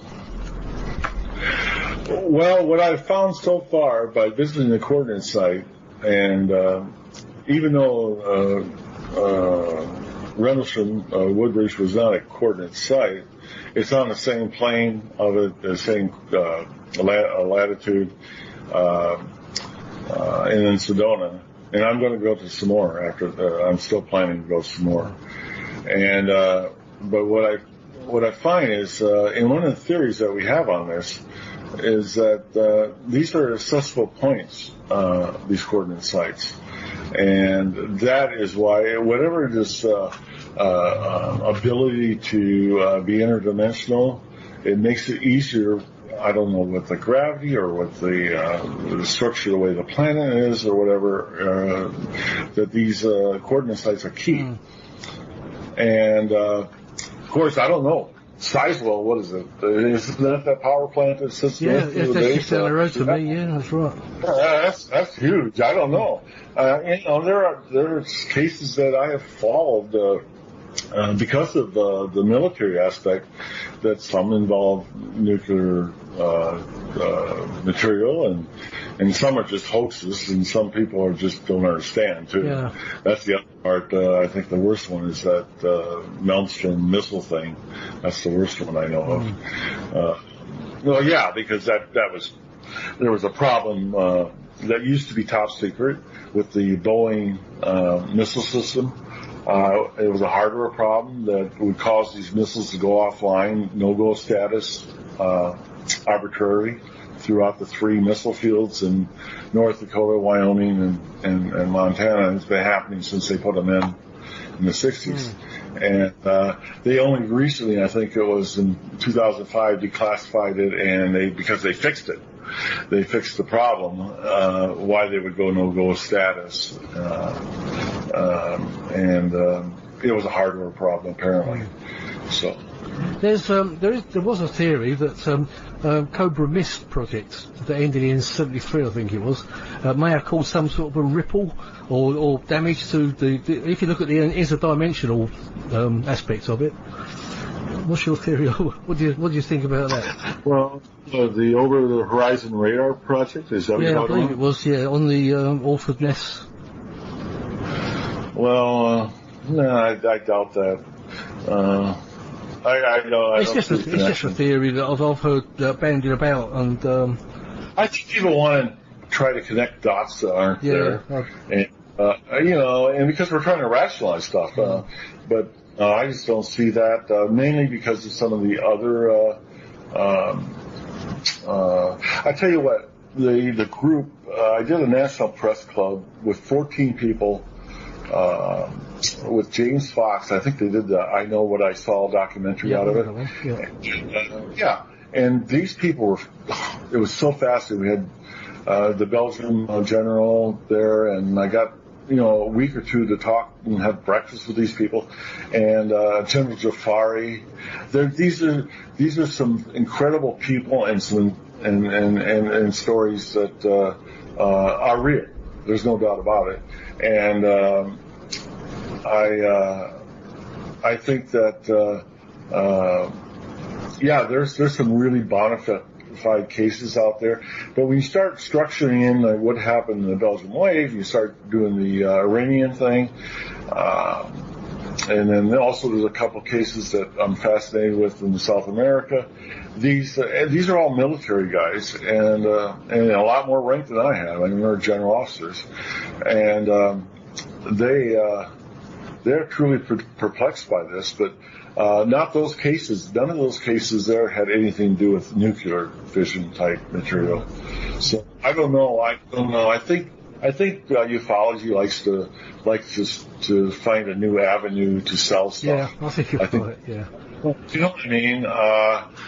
If we actually looked at all the cases, I don't know. I don't know what the results would be. I don't think it'd be like the drum that they're beating.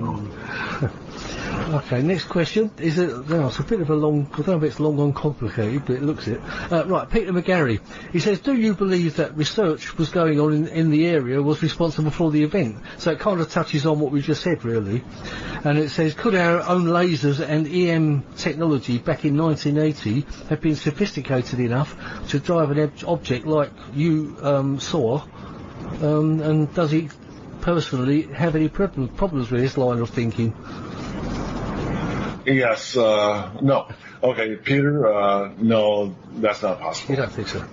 I tell you, like I said, I wrote the defense plans for both bases, the three communication sites that we're responsible for, which is Rendlesham Heath, and 4 forward operating locations in Germany. I did site surveys at each of them, including Rendlesham Heath. At Rendlesham Heath, they had a facility there that was no-windowed facility, and at the time had a retinal eye scanner, so it was pretty high-tech security. Inside there, it was top secret at one time. It's no longer top secret.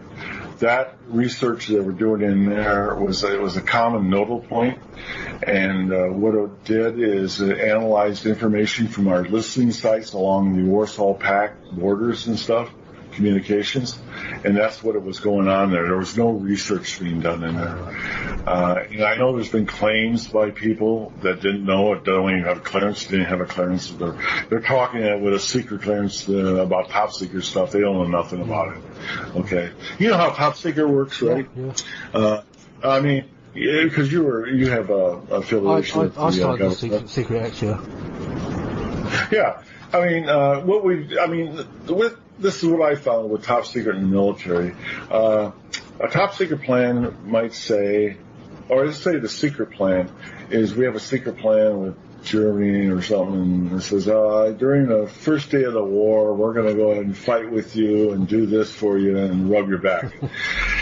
Okay? And then top secret plans for that same plan, it might say, well, we'll stay with the Germans until they come to the Rhine, then we're going to go ahead and retreat. You know what I mean? Yeah. It's that kind of stuff comes up. And so that just tells you a secret plan might not, or a portion of a secret, of a plan that's top secret, that's secret for dissemination, might not even be close to what the top secret plan looks like. So when someone with secret clearance that says they know something about top secret stuff, they don't. Yeah, I do know that because there was different levels of secrecy where in my business. So yeah, I know. Yeah, I'm not going to talk about it right now either, David. I mean, because first of all, you probably want to stay out of jail. Well, I know that for a fact. When I had to go over to Herbert Field because I was working on the AC-130s. I can say that because that's not top secret. But there was a meeting going on just before just as the Gulf War was about to begin, and I'm walking over towards this meeting. It was just standing on, as a group thing, and it said, "Go away, David." And I said, "Well, I'm on your side." He said, "Yeah, but this is classified," so they wouldn't even let me in on that. Yeah, and you're probably working on a sensitive project with the 130s. Yeah, you know, I know, but you know, it all comes down to a need to know. Besides having a clearance, do I have a need to know? If you don't have a need to know, that's how they compartmentalize everything. Although I was doing the job for them, I was a foreign national, so. Oh, yeah, that too comes into it. That's why I said that Condon report. You know, when it says UKIs only. Yeah, I mean the British were only looking at that. Nobody else is like. We have plans like that too. USIs only.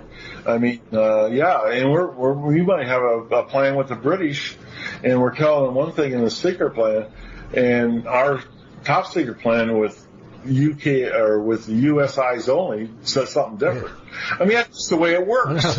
I even had an argument with the manager over there because I wanted to use the computer to get some emails back to go back home with, and I was told I couldn't use the computer because I was a foreign national, and I had to get my own laptop to bring over to do the job with, which was crazy.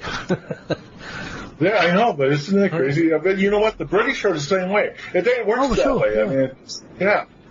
You know, even though we're all allies in that, we're still independent, sovereign nations. Well, I was doing the work, and I needed emails to actually get in touch with back home, and I couldn't use the computer, which was crazy. Anyway. Yeah, I'm sure you did have some type of Q clearance or something with the government. I'm sure that if you're working on any type of weapon system, listening system, or whatever, you have access for whatever that is at hand, and that's all you're going to get. They're not going to. Well, in fact, the US government was footing the bill anyway, so I don't really get it. But there you go. Anyway, from Peter's question carries on. I think we covered a bit with the radar and everything. He says, finally, was a Soviet Cosmos satellite brought down around the same time? I know nothing about that. Because there is theories that some people say that the RFI was just a Russian satellite, but I don't agree with that. If one was brought down, you think I would have thought that Bentwaters or Woodbridge people would have been involved, wouldn't they? Well, that's it. That's kind of. I've heard stories about a satellite being carried through the woods on the bottom of a. That's the other thing. Of all the people, witnesses involved on whatever night you want to have, I mean, besides Colonel Halt, the only two enlisted people that had top secret clearances was myself and Monroe Nevels. The rest of them all had secret. And I'll tell you what, we don't want to go back into that. The difference is night and day on that axis. A secret is just stuff we get you to do your job. I mean, Okay, well, next question. You ready for this one? Nigel Ross, this is an inevitable question you're going to get now. He says, hi David, could you please ask Jim, on those fateful nights back in 1980, was it just sheer utter confusion? And in all this confusion, where was Larry Warren in all of this? Thank you. No, there was no confusion at all. Everything the security, Central Security Control and the on-duty security flight operated all our security protocols that we had, and we did the way we were trained. And as far as we could, I mean, at a certain point in time, after the security situation happened, after I initiated, some of it was ad hoc because I didn't the new experience, but everything was structured. There was no mayhem or nothing. Everything, we were trained so hard, everything operated like a fine oiled machine, and you can rest assured that happened. There was no chaos at all. I mean, I don't understand that. With the third night, I wasn't there. I can only go by hearsay from Colonel Halt and from Monroe Nevels, who I trust emphatically. I talk to him regularly, and so Colonel Halt. But I don't think there was any. They haven't said there was any chaos. Larry Warren wasn't working, though. I know that's according to Adrian Bestenza. He actually wrote and told me that, and that's in the encounter in the Enigma book as well. That is briefly covered how he obtained the cover story. So that's in there, and I mean, you know what? There's been so many opportunists. You know, what can you say?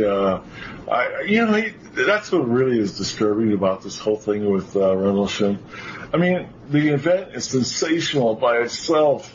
Why would anybody embellish or try to sensationalize it? I mean, it's just crazy. Yeah. I mean, leading on from that, what do you think of this film that's being made at the moment? I mean, we're still waiting for it to appear, the Capel Green film. You must have an opinion on that, because they seem to be building up a lot of different things to add to it, to sort of embellish on the RFI itself. What's your feelings on that? Well, no surprise there. Dion, the producer, got a hold of Colonel Hall. Yeah. We are. Yeah, that's okay. But I own he served 25 years. He's shown the respect of Colonel. Colonel Halt and I were asked at least 4 times, and matter of fact, right up to a few months ago, about being in this film. And we wouldn't do it because of the people that were involved.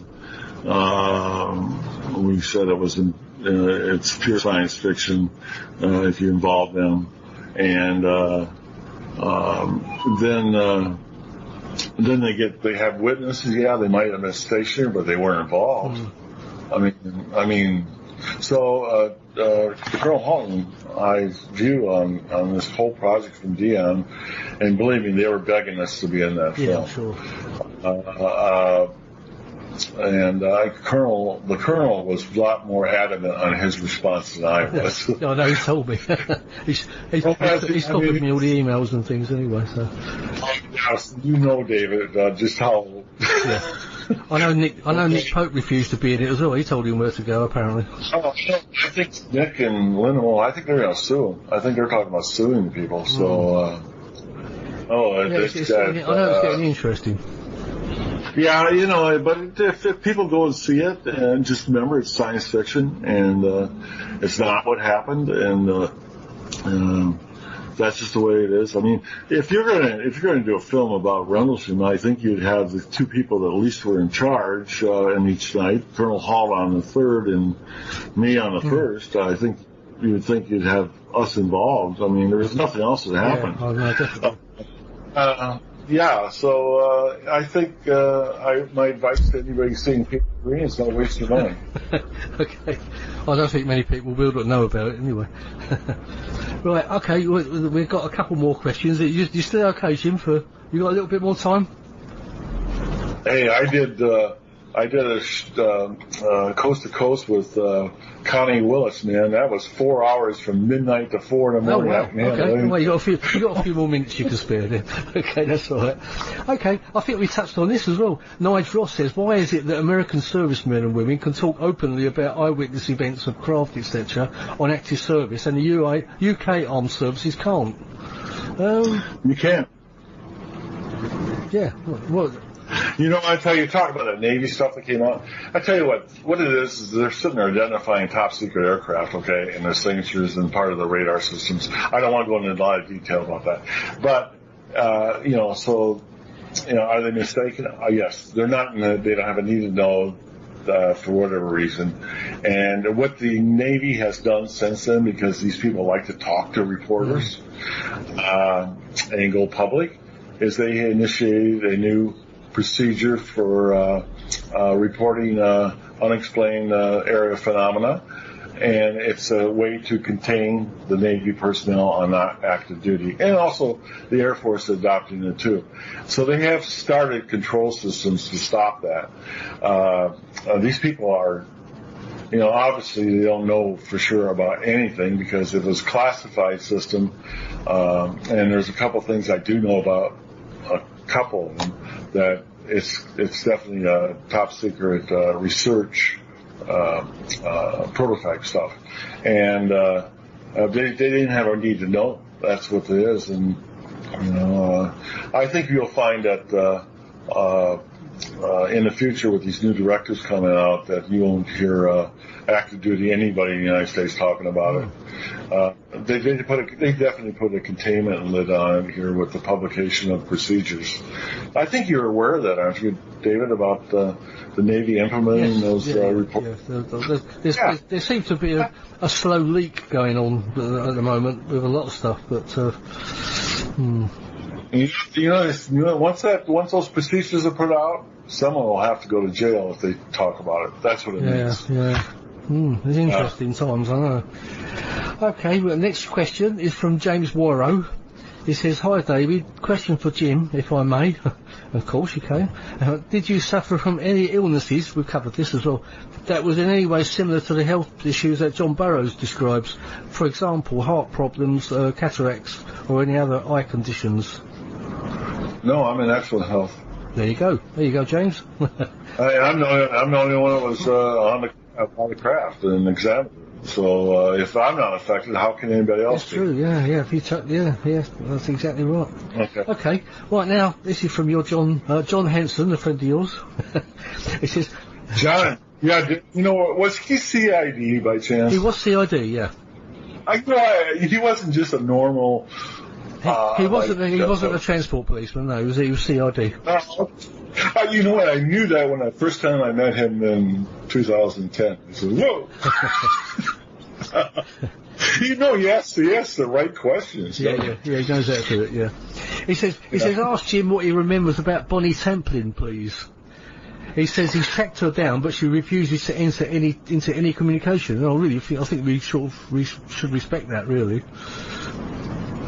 The Bonnie Templin situation. Well, I described that in detail in the encounter or in the Enigma book. You'll be surprised. It had nothing to do with any sighting. It has to do with Major Ziegler watching out for her career. I see. Oh, right. Okay. Yeah, I know, and that's just one of the most embellished part. That's a fragment of the embellishment with Rendlesham.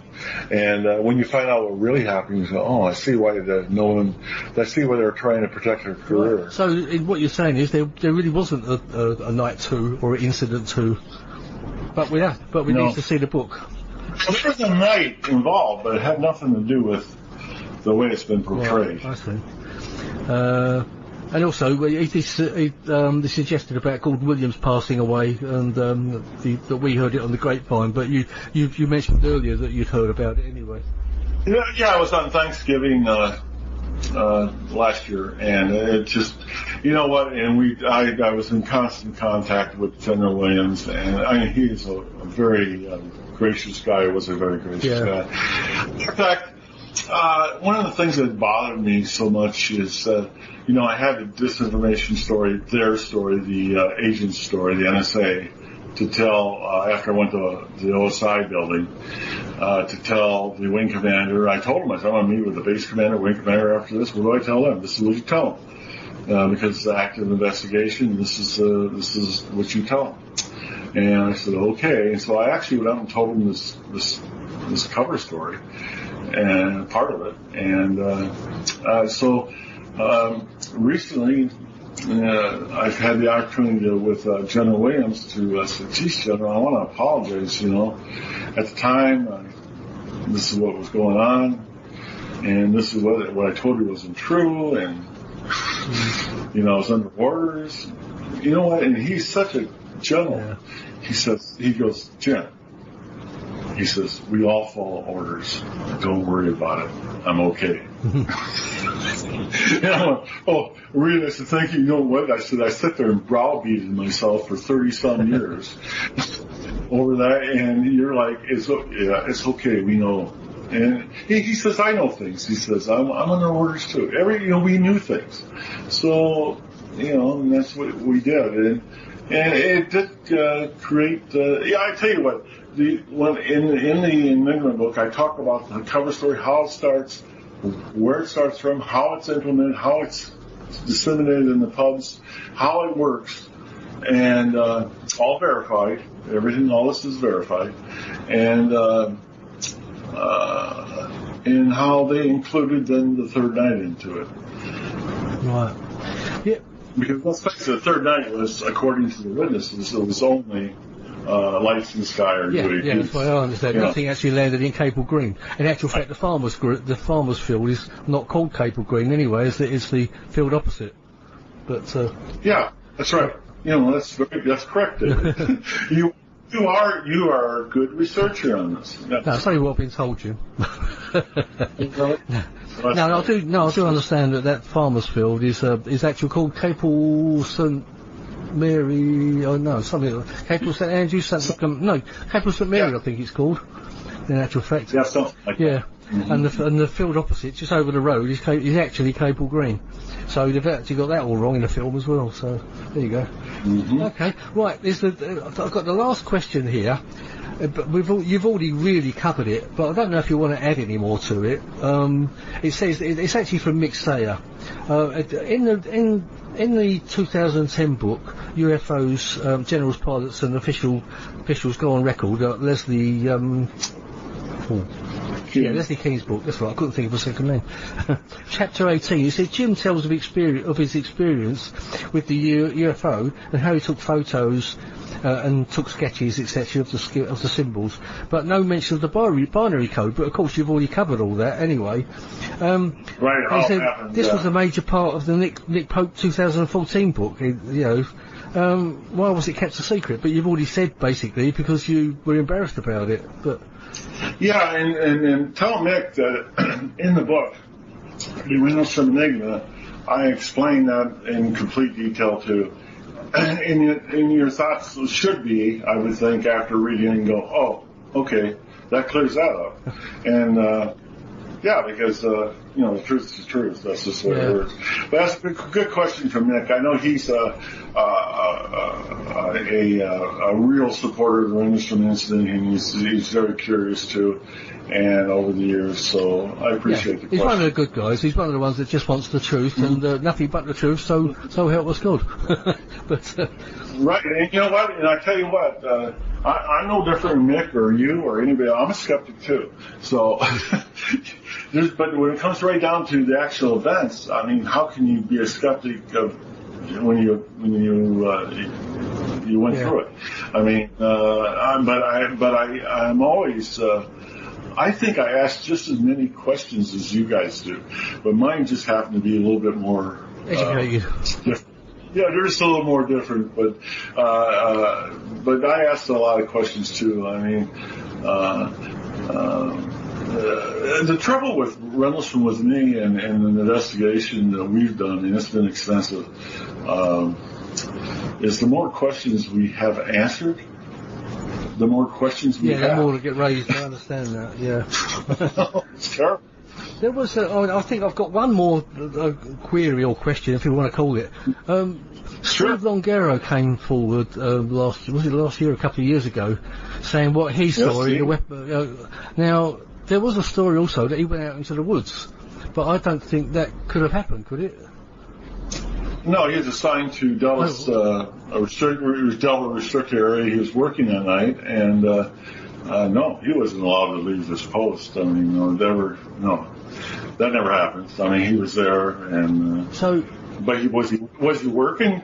I mean, and we had 80 people observed the takeoff, so I don't know why he wouldn't have seen that. I'm not sure where you're going with that. I don't know what he said. No, but I think there was a story that got into the paper that said that he was one of the prime witnesses that went out into the woods on that third night. But on the third night, from what I understand, he would have he couldn't have left his post. He was on the third night. We were on break. He wasn't working. Oh right, okay. Okay. No, we were all on break. On the third night, that's a fact. So he was actually working under you. So. Oh yeah, worked for me. Well, the story is that he was out on the third night, so that couldn't have happened then. No, it didn't happen. Okay, right. Thanks for that. Nothing against. Yeah, these guys. I know everybody that was working that night. I mean, especially guys on my fire teams. I mean, I had 3 fire teams. I was a squad leader. We stayed together. Worked the Woodridge base. We worked that like 3 days. Then we go back and work Bentwaters for like 3 days. And then we worked the weapons storage area of Bentwaters for 3 days. That's how we worked it. And yeah, I knew these guys really well. I mean, but no. The third night, we were on break. The first night, yes, he was working in, I believe it was Delta or Charlie. I have to look my notes, restricted area. I keep track of everything. So, I did. Apparently Barrows was out on the third night as well, was he, with Bustinza and Colonel Halt, when they were chasing the lights. I can only go with Sergeant Neville says. Sergeant Neville says that the only people that were out there with his team was Colonel Halt, Lieutenant England, Master Sergeant Ball, and I think the one other, but he said he said he don't remember seeing burros out there. Oh, right. Okay. He's 6'5". I mean, you can't miss him. He said, I would have remembered that. But I don't know. I wasn't out there. I'll tell you what John did tell me. He did tell me the next, when we're in the Monday morning on the way to base, he told me he went back out there, and I said, why in the F did you go out there again? And he said, well, I just had to go out. And so I know he was out at the staging area, because he told me that. That's all he ever told me, is at the staging area. I only found out about all this other stuff from reading in the last year or two. That's all news to me. Yeah. It's interesting anyway, Jim. No, I mean, I think that's really, I've exhausted you, or you've exhausted me anyway. My mind's blown here. Are you tired, David? Come on. I've had a bad chest, Jim, this last couple of weeks, and it's getting near my dinner time anyway. But okay. No, I do appreciate that you've come on this morning, because I know it's early morning, or it's actually mid-morning now, isn't it, there where you are? Yeah. But really, Jim, it's been fantastic talking to you, and we've got a 2-hour show from it. And normally my show's an hour, so but I can we're a bit more flexible now, so. But it's been brilliant. Now, are you planning to come over at all, maybe next year to? Yeah, I have some opportunities that they're asking me to go over. I'll tell you right now, this year I've dedicated only doing a few conferences here in the States. Like in 2 weeks, I'm going to be at the 50th MUFON Symposium in Irvine, California. I know you've been very busy. I know you've been getting around a lot. Well, the book was like crazy, doing that. But next year I am planning to do only overseas. I'm going to be talking to AJ when I go out to Irvine about doing South America. I might do the UK. I might do that next year because I sort of want to get back over. I tell you, I got friends over there, and I like to see them again and stuff. Yeah. So, well, I'm one of them. Yeah, you are, Dave. And I just don't want to have to go back out in that Rendlesham 40th. Okay, I don't mind Woodbridge or something like that. Well, I think I've already offered. I said if you're coming over to this area, I mean, I'll certainly try and help arrange get something fixed up, like a conference for you, if you're interested in doing that. Yeah, it'd be a nice opportunity to see some old friends. Where you were, you live pretty close to the place. I do. I'm about 20 minutes away. Yeah. Saxon? Well, yeah, Saxon. Yeah, Colton actually. Yeah. Oh, okay. Well, see. Okay. It's. And I think that's the nice part is, I think I might come over next year. Well, I hope you do, because I know one thing. If I go there, it's going to be the summer. I cannot deal with British weather. Nor can I. This is too much for me. No, nor can I most of the time. It gets too cold. Mind you, we've not been too bad the last couple of winters. Really, it's not been too cold. But I do know what you mean. You probably, it's all those guard duties, I think, knocked it out of you, wasn't it? Oh yeah. No, it's like bone chilling, cold, and then that weird stuff like freezing frost or freezing whatever, fog or whatever it is. That can't be fun walking around for a few hours on guard, just bored stiff.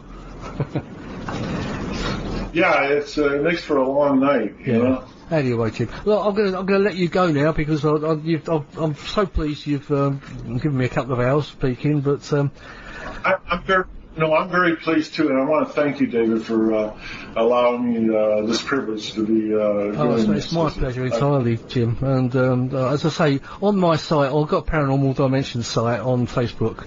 I'll put as much sort of info about you and everything when the show goes out, and the book, and hopefully the book will be out soon. And I'll be able to give that a bit of a plug for you as well. And, it'll be on Amazon, so look for it in about the next couple of weeks. It'll be on Amazon, and like it's a lengthy book. It's 700 pages. That is. Wow, yeah, that is. Yeah, but I'll be looking out for it, and as soon as it's available, I'll be plugging it out there. That's brilliant, Jim. Okay. All right, Jim. Thank you very much for coming on, and I hope you keep well, and hope to see you next year then, if not before.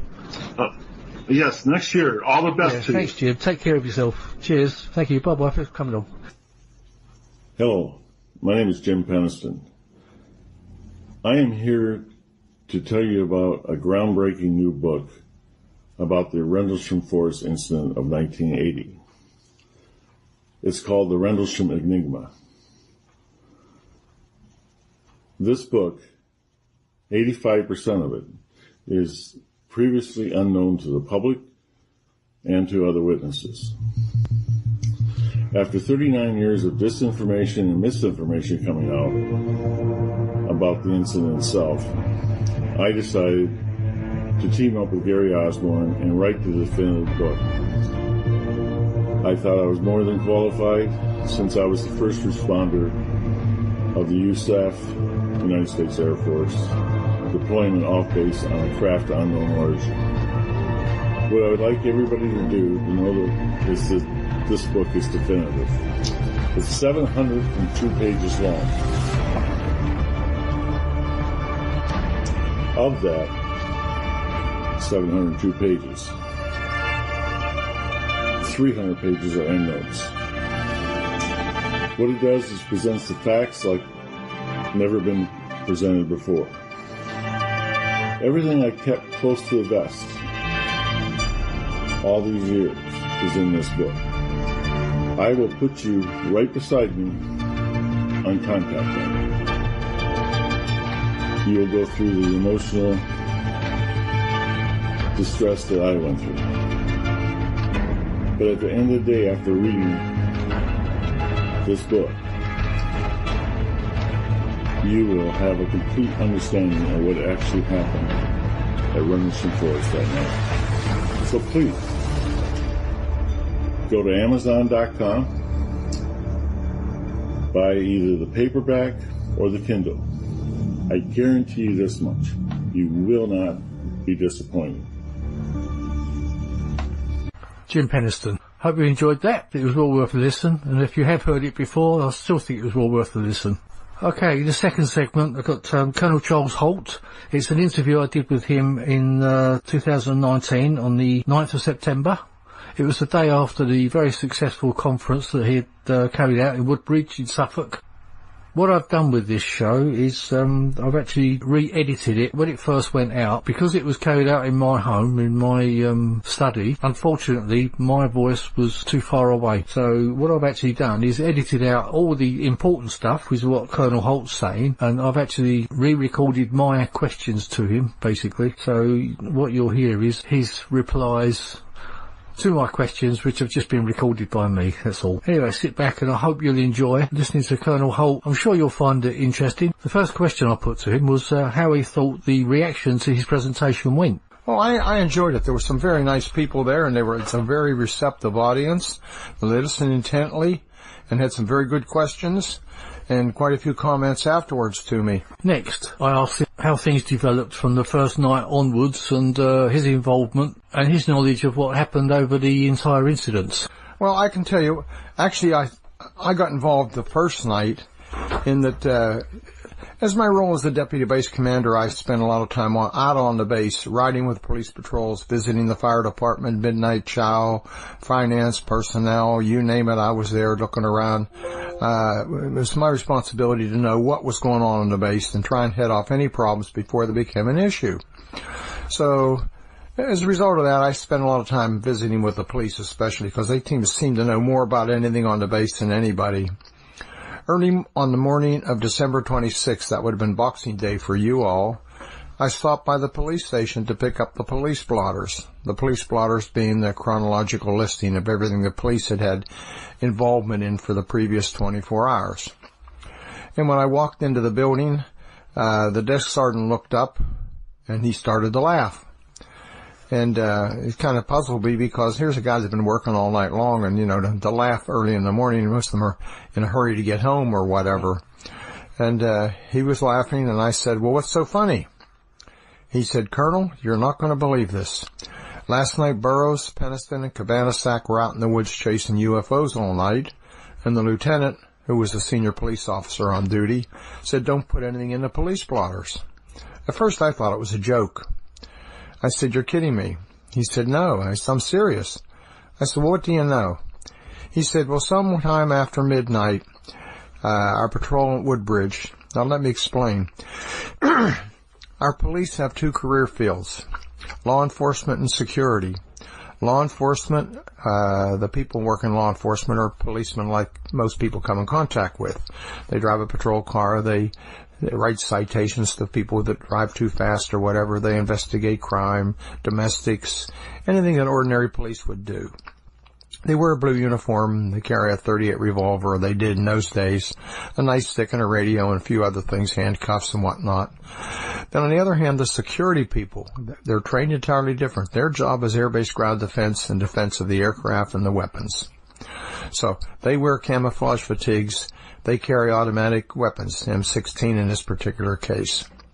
So on the base, we had different patrols. The security people were divided up into flights, 4 flights, A, B, C, and D. They worked shifts and they rotated the shifts. The law enforcement people did something similar. Only they didn't work as long a shift, and their work was, like I say, a little different. They had patrolmen at the gate, and they did the other patrolling. Law enforcement had a senior NCO, normally a tech or master sergeant, who was police 1 for each shift, and a lieutenant who was the on-duty senior officer. And then they would have police 2 and police 3 who patrolled Buttwaters. Police 4 and 5 patrolled Woodbridge. So, with that being said, police 4, who at that time was John Burroughs, went up to the back gate. The back gate was a shortcut between the two bases. It was over primary roads and through the countryside, but it didn't involve driving way out around and back to get to the front gate at Woodbridge. We had to check the gate regularly because what would happen is we didn't man it 24 hours a day. We only manned it when there was an exercise or something was going on, some heavy maintenance activity. So what would happen is the maintenance people would learn the combination of the gate, and they didn't always close the gate. So we couldn't have an insecure gate. So the checklist for police 4 or 5 included going up to the gate every so often, every hour or two, and checking the integrity of the lock and make sure it was secure. Burroughs goes up to the back gate somewhere after midnight. The back gate is secure, by the way, but looking out into the forest, at that time, the road out from the east gate to the Forest Service Road had a low scrub. You could see all the way out to the Forest Service Road and even beyond because there was a huge field out there too. You could almost see to the coast through the tall Corsica pines because the crowns of the tree were high.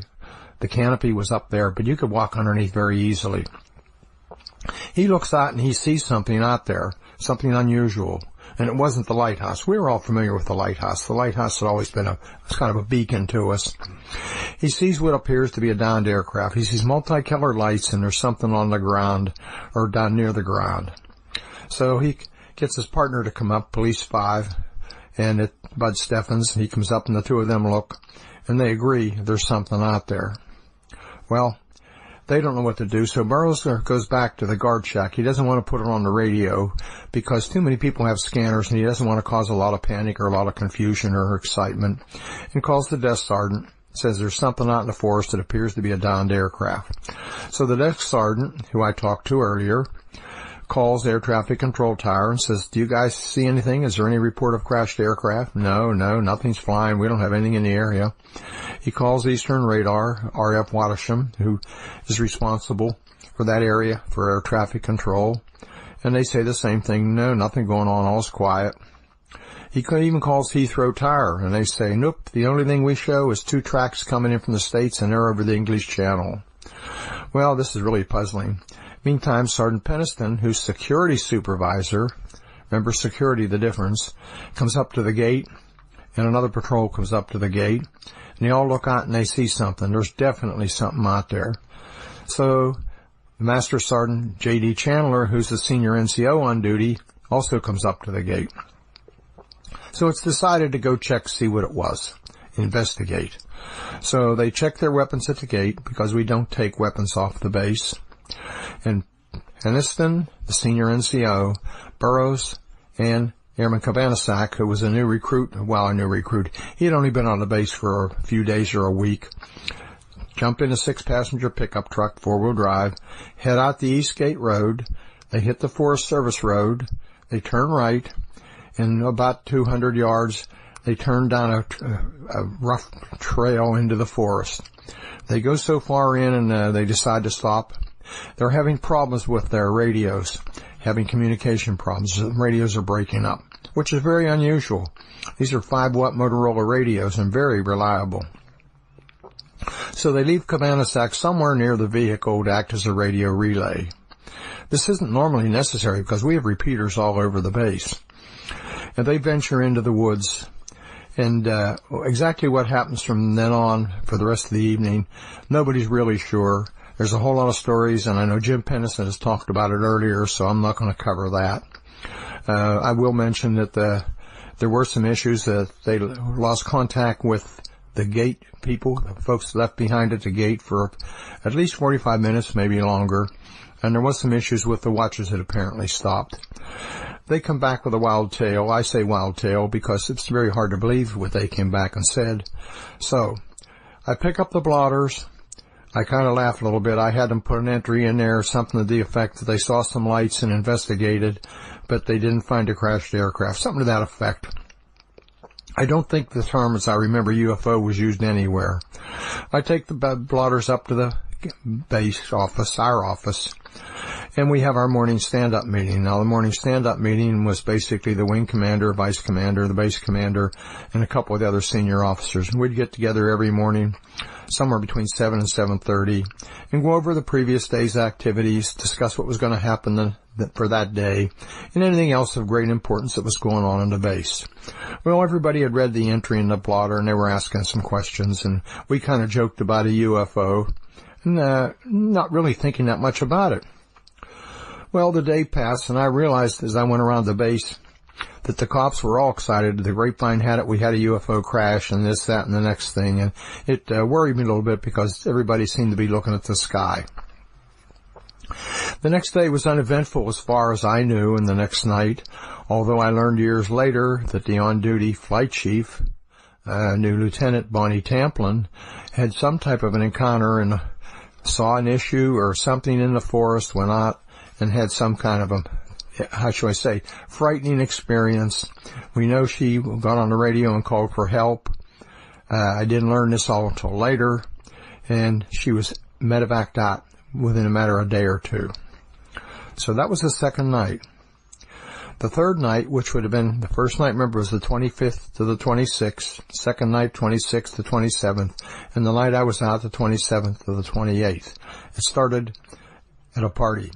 The combat support group, that's all the people, senior officers and all, even the junior officers that work for the combat support group, it's 42 or 43 of them.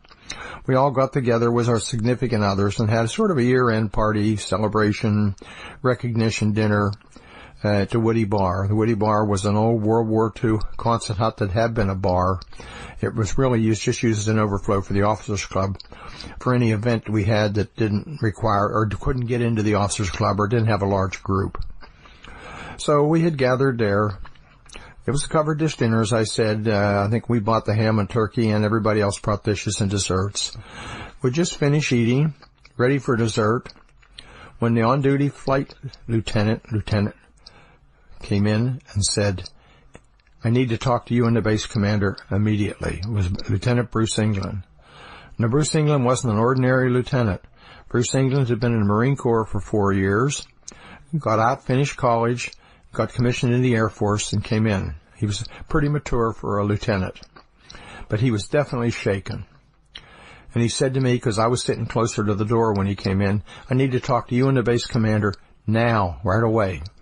So the only private place in there other than the bathrooms was the coat room. So we went into the coat room, just the three of us, and he said, "It's back." He said, "What's back?" He said, "The UFO is back." So what do you mean? He said, "Well, we've seen something in the woods. There's funny lights. There's something out there."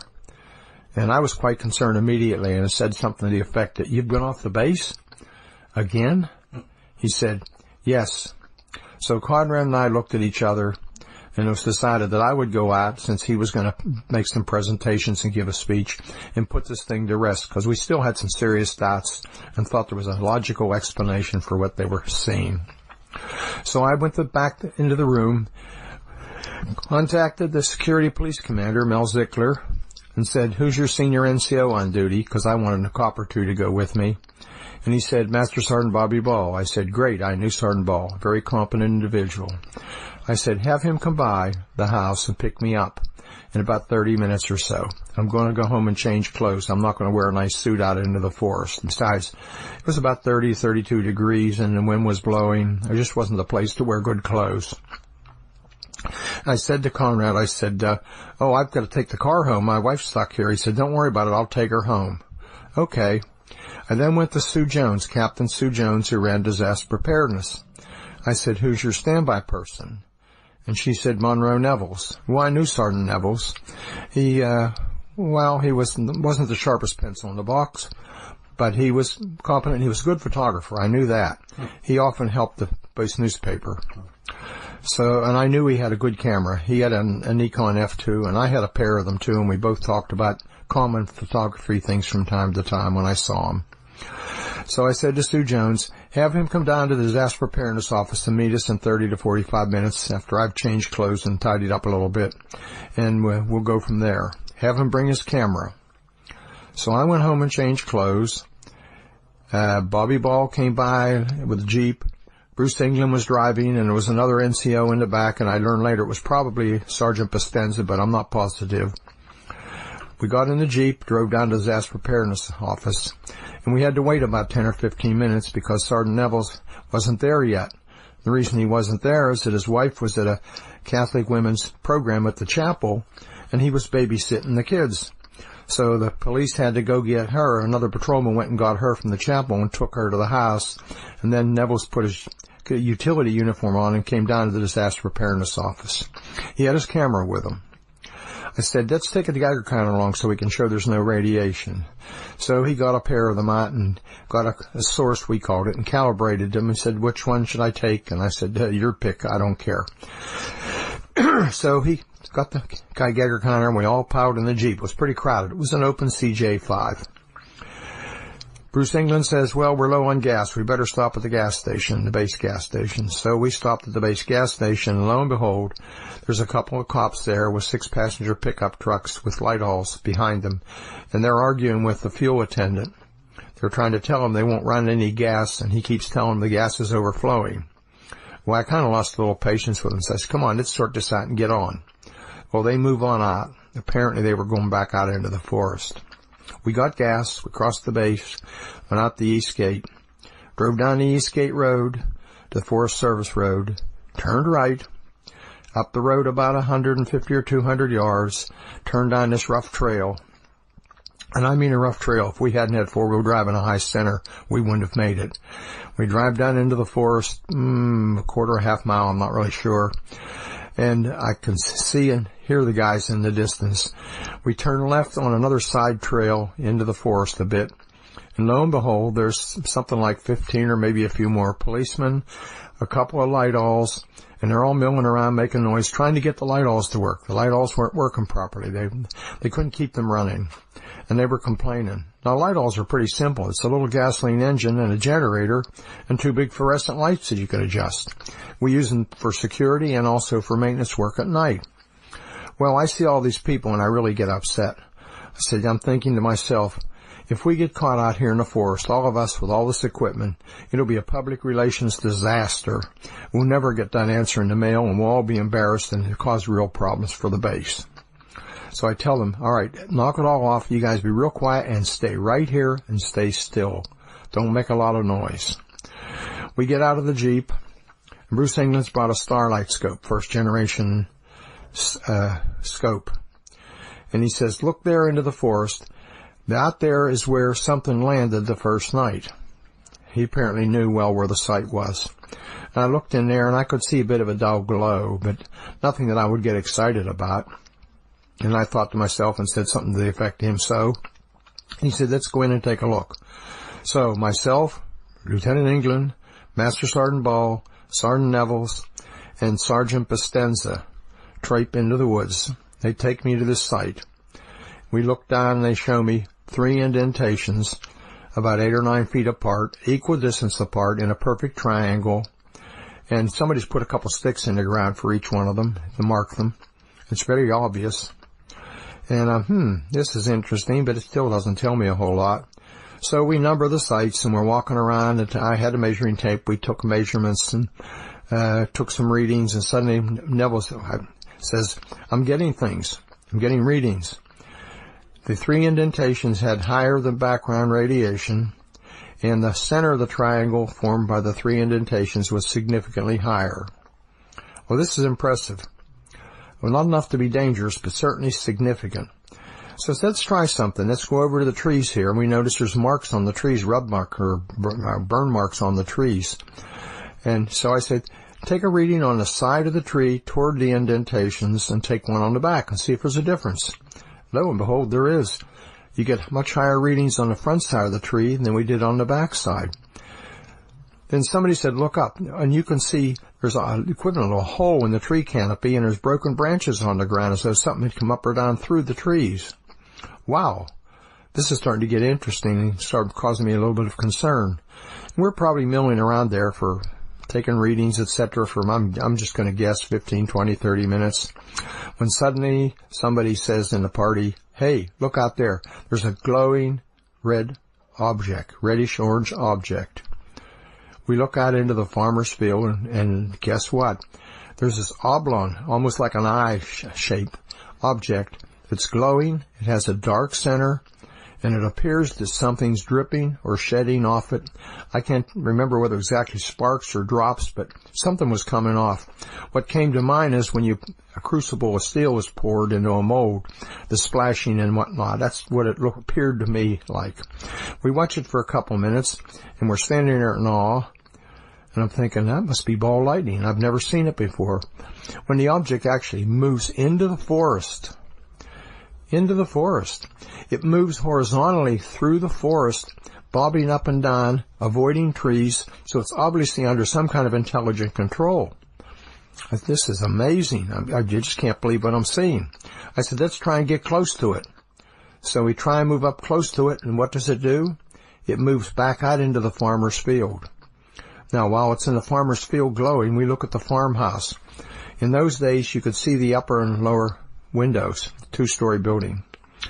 The reflection on the windows was so bright and like a flickering fire. I was thinking, I'm concerned for the people in that building. That thing's close and it almost looks like it's on fire. We watch it for, a minute or two, and suddenly it silently explodes into 5 white objects just like a fireworks display, and they disappear. Wow, nobody's ever going to believe this. So I said to the other 4, let's go out into the field and see if we can find any burn marks or any residue. Something was obviously coming off this object. So we go out into the field, and we don't find anything except cow pies. What I failed to mention is a little bit earlier when we first saw the object, the farmers' animals, the cows, etc., all went crazy, making all kinds of noise and racket. But the farmhouse stayed dark. Nobody got up. Nobody turned any lights on. Anyhow, we're out in the field looking around, searching, and I believe it was Neville's says, look up there. There's several stars. What appears almost, first I thought they were stars. Then I realized they were elliptical shape, and they have multiple lights on, and they're moving in synchronization together, almost as though they're doing a grid search or doing some kind of a special pattern. We watched them for several minutes, and from elliptical, they turn into full round, sort of like whatever was shining light on them moved to a different location and revealed the whole object. And they're moving around together in sync. Wow. I said, let's move down further in the field past the farmer's house, see if we get a better view of them. In the meantime, I'm talking to the command post saying, hey, we're seeing strange things in the sky, and I'm telling them, have the radar folks, that's the Eastern Radar, air traffic control people, look here and see what they see, and have the guys in the control tower look here and see what they see. And they keep telling me nobody sees anything. Well, I learned later on that wasn't true. Anyhow, we passed the farmer's house, we cross a small dirt road, and we all stumble into a small stream and get wet up to our knees. And keep in mind, it's about 30 degrees, the wind's blowing, it's cold and miserable.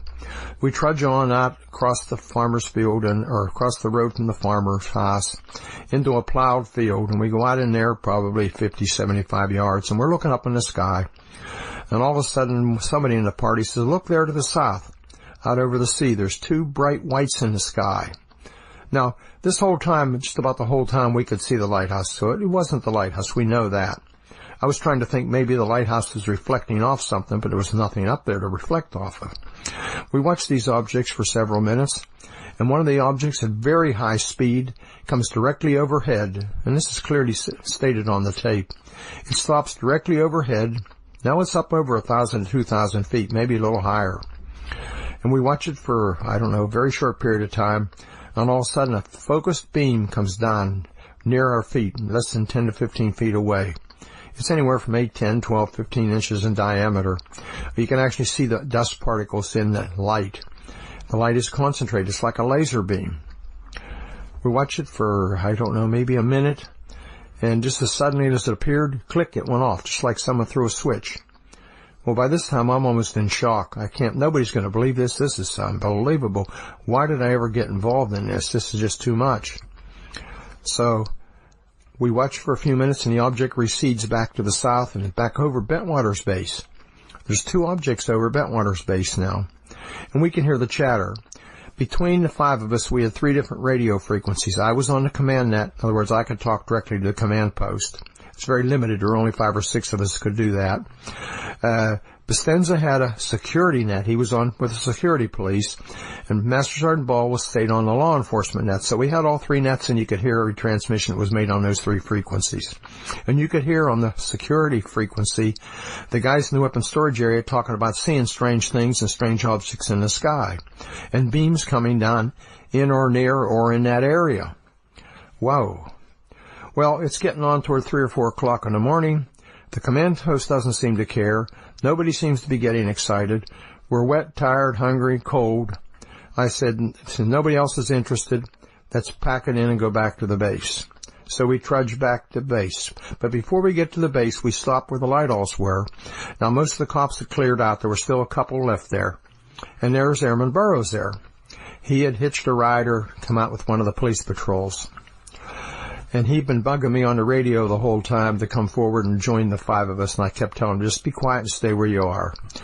Well, he's kind of getting on my nerves at this point, so he said, can I go forward to where the landing site was the first night? I said, if you go quickly and take Sergeant Bestenza with you. So the 2 of them went forward less than 100 yards to supposedly where the landing site was from the first night. I could see them the whole time, although I wasn't watching them the whole time. They came back in a couple of minutes and didn't say anything then, but later they told me they had some kind of a confrontation. I had some problems believing that, but I can't say they didn't.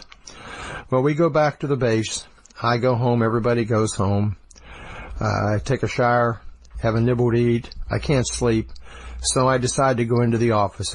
Finally, by then it was about 7 o'clock. And this is a Sunday morning, so there's nobody in the office.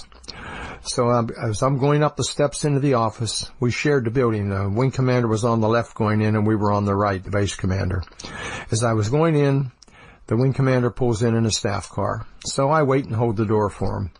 And he comes up the steps, and I can remember what he said. He says, Chuck, that was some kind of an experience you had last night, wasn't it? Because he'd been monitoring all my radio calls. I said, yes, it was. And I said, I even made a tape of some of it. He said, what? He said, come on in the office. So I went into the office with him. We sat down, and he said, play me the tape. So I played the tape. He listened intently. And when I finished the tape, he said, give me the tape and the tape recorder. I said, what? He said, I want to take it to 3rd Air Force. That's Air Force headquarters in England, at Mildenhall. Every Wednesday morning, the senior commanders, one from each base, came into the general's office, and they had a brief meeting there and went over things, something like we did on the base. He said, I'm going to play it for the general. And the first thing that went through my mind was, there goes my career. So I wait. Monday, Tuesday, Wednesday. Wednesday, I was at the door waiting when he came back at noon from the staff meeting. And actually, I remember opened the door for him and said, well, boss, do I still have a job? He laughed and threw me the tape recorder. So what happened? He said, come on in. So I went into his office. He said, well, I played the tape for the staff and the general. And I said, and? He said, the general looked at the staff and said, well, what do we do? Nobody spoke up. So the general in his infinite wisdom said, well, it happened off the base. It's a British affair. Case closed. Well, I felt a bit relieved then, but not completely. So I said to Colonel Williams, well, what do I do now? Anything? He said, get with Squadron Leader Moreland when he comes back and see what he wants to do. Squadron Leader Moreland was the RAF liaison officer on the base, but he wasn't there. He'd gone to his ancestral home on Anglesey Island for the Christmas holidays. So I had to wait until, I don't know, almost a week later. He came back, I went over and we sat down and I explained everything to him, and I could tell he was in shock. He didn't know what to do. He said, let me check. So I bugged him a few times over the next few days. So 3 or 4 days or whatever later, he came to me and says, write me a memo so I can talk from it. Okay, I'll do that. So I went back to the office and wrote the infamous memo that's now been released. It was typed up on a select typewriter. We didn't have word processors yet. We were just talking about moving to them. And the only copy left in the office was a carbon manifold or a carbon paper, and it went missing somewhere along the line, I don't know where. But anyhow, I gave the memo to Don Moreland. But before I did, Conrad read it. He took it down to Gordon Williams' office. They both read it and brought it back to me. I gave it to Moreland with the understanding he was supposed to use it as a talking paper when he dealt with his people, because I was sure somebody from MOD would come up to investigate and take over. Well, days turned into weeks, turned into months, and Don kept getting no answers. Actually, I was relieved. It's gone away. Thank goodness. I was so happy. Well, 2 years later, a young airman who had been booted out of the service and how can I say it, became a wannabe who put himself into the action during the first 3 nights. And we know it's not true now, but nonetheless, went back to the States and started rattling to people there. And he ended up at a MUFON meeting. That's the UFO organization in the States. And somehow or other he got connected up to Peter Robbins. He got connected up to Barry Greenwood and Larry Fawcett. Those are the 2 authors of Clear Intent. Larry was the state director from MUFON for his state, and Barry was one of the senior investigators. They wrote a book called Clear Intent. They wanted to do another book when they were working with Larry, and they contacted me. They came into the base with a Freedom of Information request for the memo and anything else we had. Well, we didn't have anything. It was all gone. So Jack Cochran, who was then the base commander, Ted Conrad had moved on, went back and said, we don't have anything. I'm sorry. There was an event, but there's no documentation here. And so they didn't give up easily. Larry Fawcett went to 3rd Air Force. And 3rd Air Force scrambled around, and they couldn't find anything either. However, the RAF liaison officer found out about it and said, I've got a copy of my file somewhere. And he dug it out and gave it to them. Well, since they had the request, they were honor bound to respond. The acting commander, Pete Bent, called me on the phone and said, Chuck, I've got your copy of your memo here. And the first thing I said to him is, how did you get it? He said, well, the RAF liaison officer had a copy in his file. Then I realized Don Moreland had sent a copy to him, probably unbeknownst to me. Whoa, I said, burn it. He said, what? I said, burn it, or your life and mine will never be the same. In other words, I wanted to do all I could to keep it from becoming public. He said, I can't. I have to release it. So he sent it back to Larry Fawcett and Barry Greenwood. Larry's since passed on, but Barry Greenwood can verify all this. Well, they shared it with some people. I think they sent it to either Harry Harris or Brenda Butler or Jenny Randalls. I'm not sure exactly who they sent it to. But I can tell you this, the second it hit the UK, I had problems. I met BBC One, BBC Two, ITV, German TV, Japanese TV, Radio Orwell, and the list goes on. I had to literally go into hiding. I was swamped. And you thought it had all gone away? Yeah, I thought it had all gone away. And my comment to everybody was, no comment. I didn't want involved. Next, I asked Chuck how his famous tape came into being and how it got released. So let's go back now and talk about the tape. Well, I made it on my little microset recorder, the same one I used every day. When I went around or riding on the base, I always made notes in it and come back and give the tape to the secretary, and she had a regular machine, a dictaphone type machine, and she would type up the notes and we would use them at staff meeting or whatever was appropriate. So, Conrad said a few days after the event, make me a copy of that tape. Well, we didn't have any electronic capability, and they were just little microcassettes, so I went in the conference room when it was quiet, laid both the tape recorders down, and made him a copy. I gave it to him and never thought any more about it.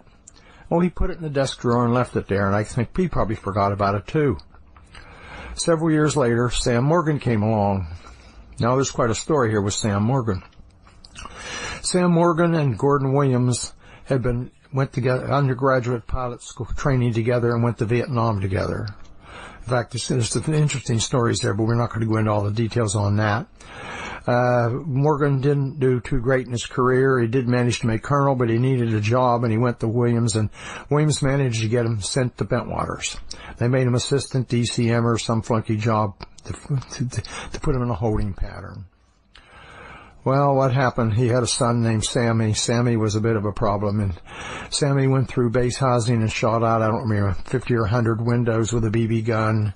Sammy also stole the keys to the slot machines at the NCO club. He'd worked there part-time helping the janitor. Sammy was in trouble.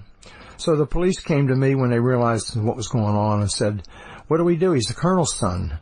We need to investigate or what? I said, you do what you normally do. So they went to Morgan's house and, how shall I say, interrogated her and talked to the son, Sammy, but the dad was there, and the dad was furious that they would come to his house with a gun and a badge in daylight. So he said, why are you here? And what did the cops tell him? Well, Halt said we could go there. Oh, okay, so I became number one on his hit list. Well, Conrad moved up, and they needed a base commander, so Williams moved. Guess what? Sam Morgan up. But before he came, there was a period of time there of a couple of weeks, and Morgan was going around the base telling everybody first thing he was going to do was fire me.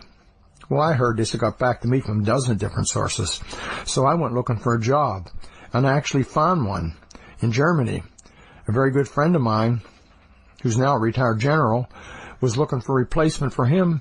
And he and I knew each other well. We'd gone to school, been stationed together a couple of times, and he was delighted to have me come replace him. So he went to his big boss, and his big boss, the general in Germany at 13th or 7th, 13th, whatever, numbered Air Force, called Dick Pascoe, who was then the new wing commander, and said, would you release Halt? I have a job for him. And Pascoe said no. So that was that. Then Pascoe called me into the office and said, what's going on? Why are you hunting for a job? I said, well, I need a job. Sam Morgan's going to fire me. And I can remember his exact words. He said, I'll fire him first. He said, don't worry about anything. So I didn't. But Sam Morgan and I had a very terse relationship after that. He never forgave me for what happened with his son. He looked in the desk drawer and he found the tape. And he said to me, what's this all about? So I told him the story. Unbeknownst to me, he took that tape and played it at cocktail parties and other places just to berate me and make it look ridiculous. Somebody heard it and passed it on to several people in the British UFO business, the primary one being Harry Harris from Manchester. Well, Harry got the tape. Sam Morgan gave him a copy of the tape. Harry sold it to the Japanese people that were doing some UFO work for a small fortune, which he apparently shared some of, which was some of the other people involved. Anyhow, my tape was out there. Unbelievable. Here it is. My tape's out, my memo's out. This was all supposed to be quiet, and it hit the fan. I was furious, to be very honest with you, but there wasn't much I could do about it. So I was pretty much no comment to anybody that asked that I didn't know well. Well, I managed to get away with that for a long time. However, then I found out that Peter Robbins got into the scene. Now, Peter Robbins was an art school graduate, that didn't make it big time as an artist. He was teaching and whatnot and had a bit of an interest in UFOs. And somehow or other he got connected up with Bud Hopkins, a very famous American painter. Bud was a fantastic guy, but he wasn't a very well-organized person, and Peter Robbins was extremely well-organized, and Peter Robbins came along, they became friends, and he did most of the administrative work for Bud Hopkins.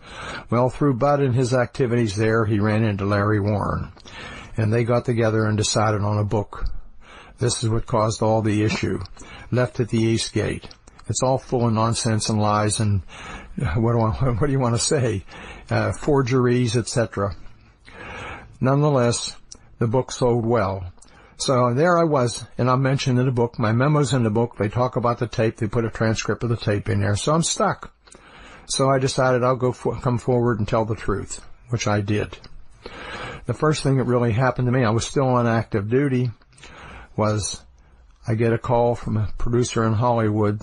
Unsolved Mysteries would like to do a special program with Robert Stack. Oh. Well, I'm working for the DODIG then. So I go to my boss, the DODIG, and say, I've been approached by Unsolved Mysteries. They want to do a program, etc., etc. He said, what? Here. So we sat down, and I spent about an hour and a half explaining it all to him. I said, what do you think? He says, oh, go ahead and do it. Oh, here I am. I have the blessing from the DODIG. I mean, the guy that works right for the Secretary of Defense. All right. So I do the program. It turned out to be the highest-rated program they ever did, and it was replayed more times than any other program they've ever done. So there I am out there. So that's in essence what happened, and that's how it all came about. I then mentioned about how there's been several stories about the tape being much longer and that it had been edited in some way. The tape is not longer. The tape was the closest to ever having anything edited was one time I was playing the microcassette for a friend at the house. Now the little cassette was a linear, it had a slide switch, on, off, record. And I was playing the tape for somebody when I bumped the switch and it went up to record, and my daughter, who's a musician, was playing the piano. So there's a very short, I'd say 1 or 2 second burst of piano music. That's the closest of any editing that's ever been done to the original tape. Now, that being said, I've been quoted as saying there's more tapes, there's this, there's that, the next thing. That probably came about because when I was working, I actually agreed to work with Barry Greenwood and Larry Fawcett if they stuck to the truth, trying to shut Warren up. And what happened was, Barry said, can you put more down? So I sat down, this was much later, and did a cassette tape, of everything I could remember of the event. And Barry Greenwood will verify, he probably still has the tape. That's the tape I was talking about when I said there's a tape with much more on it. It wasn't done that night, it was done 2 or 3 years later. So, and I still have copies of that tape somewhere, but it's basically what I've just said, all the things I could remember, plus a lot more, the minute little details, etc. And Barry probably still has the tape. Well, let's hope that clears that up for people that are still asking questions about the length of that tape. It gets asked a lot, doesn't it? Yeah, I didn't leave the tape run the whole time because I was afraid of running out of batteries. And I don't remember whether I had spare batteries or not, but I would run out occasionally of battery or run out of tape. So I only turned the tape recorder on when I wanted to say something or something was happening. That's the only times I turned the tape on. And like I say, the tape wasn't made to be released. The tape was made from my own notes. It just, what was going on. Yeah. Now, Jim Penniston's book had just come out. While Chuck was over here, I actually gave him my copy, and he spent about 2 days with his head buried in it, and I got the impression of what he was actually reading he wasn't very impressed with. So I asked him about that. And he also went on to mention about Gordon Williams. Well, that book was the biggest disappointment I've seen in print in years. First, it starts off with saying, I went into the Air Force because I had an interest in UFOs. Friends, I never, other than the fact I had read a book one time when I was 12, 13, 14 years old, one of the original UFO books. I just came across it at a rummage sale, or the equivalent of a boot sale, we should call it here, and read it, and I just mentioned that because I did remember reading it, but I'd long forgotten about it. And believe me, UFOs were the last thing in my mind when I came into the Air Force. I joined the Air Force to avoid the draft. Back in those days, there was a book called a military draft, and I was classified A1 and right on top of the list. So rather than be drafted and not have a choice of what I did, I went into the Air Force, was commissioned, and had a decent career, I guess is the best way to put it. The other issues I have is all the other senior officers that were involved and a whole lot of other people were very irate that I spoke out. But, none of them would come forward. Where were they whenever it hit the fan? Why did I write the memo? That memo that was released should have been written by Gordon Williams or Ted Conrad. But they chose not to. They did not want involved. And Gordon Williams hasn't been nasty. He and I kept touch through the years. He recently passed away. But Ted Conrad got very ugly, and he said ugly things, and gosh, he's even reflecting on my performance. But what I will say is, Ted, go back and read my report card, my efficiency report that you wrote. It's glowing and all the way up to a 3-star endorsement. How does he think I got promoted? So, and then they talk about Nevels. Sergeant Nevels has suddenly decided that he was the one at the investigation, that he was going out to investigate, and I begged to come along with him. That's a bunch of BS. He claims he was places he wasn't and did things he didn't do. It's very frustrating to me that, and Jim knows better. I don't know why he puts such nonsense in the book. Conrad says, oh yeah, that's true. Well, Conrad will say a lot of things. Conrad denies being out in the yard and seeing things in the sky. Conrad knows a lot more than he's saying. A lot of truthful things he's saying. Several years ago, John Burroughs ran into his son. He had a teenage son at the time at Bentwaters. And his son told him, well, my dad knows a whole lot more, but I can't tell you about it. It's interesting. It gets even better. Last year, Gordon Williams passed away right around Thanksgiving time, unfortunately. His adult daughter, Susan, and son, Art, 2 of his 3 children, were with him on his deathbed. And he told them several things. He said, I have a lot to get off my chest, and it had to do with the Bentwaters incident. And he had some words for me. Well, it took them 4 months. I bugged him for 4 months to finally we had a meeting. And Susan, how shall I say, drank heavily. It was noon on Sunday. We met him at a little bar in Washington, or a little pub.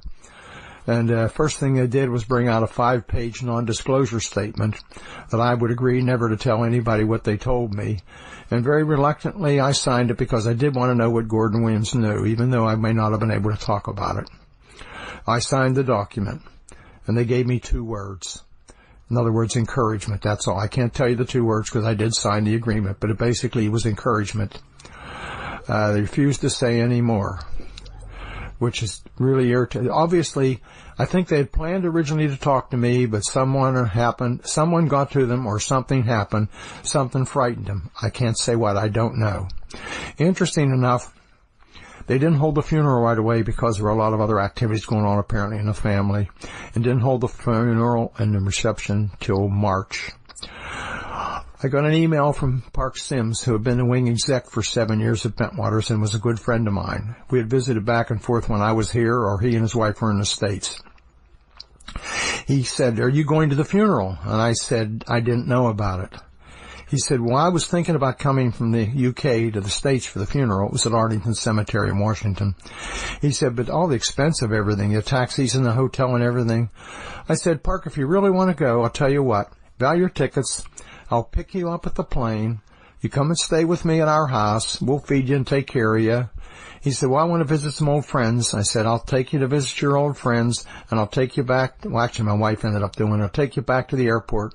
So your only expense will be to buy your airline ticket. And he said, great. So he flew over. We picked him up and did just as we said. And the day before the funeral, he came a couple of days ahead. He said, you're going to the funeral, aren't you? I said, I don't think I'll be welcome there. The kids didn't seem to be too receptive to me being around. He said, it's not their call, it's your call. I think you should go show respect for Gordon Williams. So I reluctantly agreed, and we went to the funeral.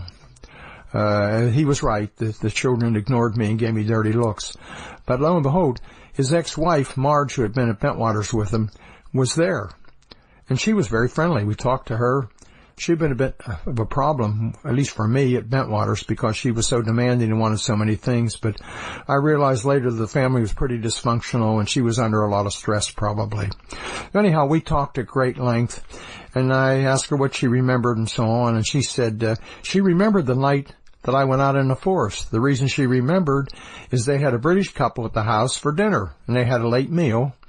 She said, we were just enjoying dinner when 2 policemen showed up at the door around 9:30 or 10 o'clock. Apparently, Mel Zickler sent 2 cops over to tell Gordon Williams something was going on in the forest.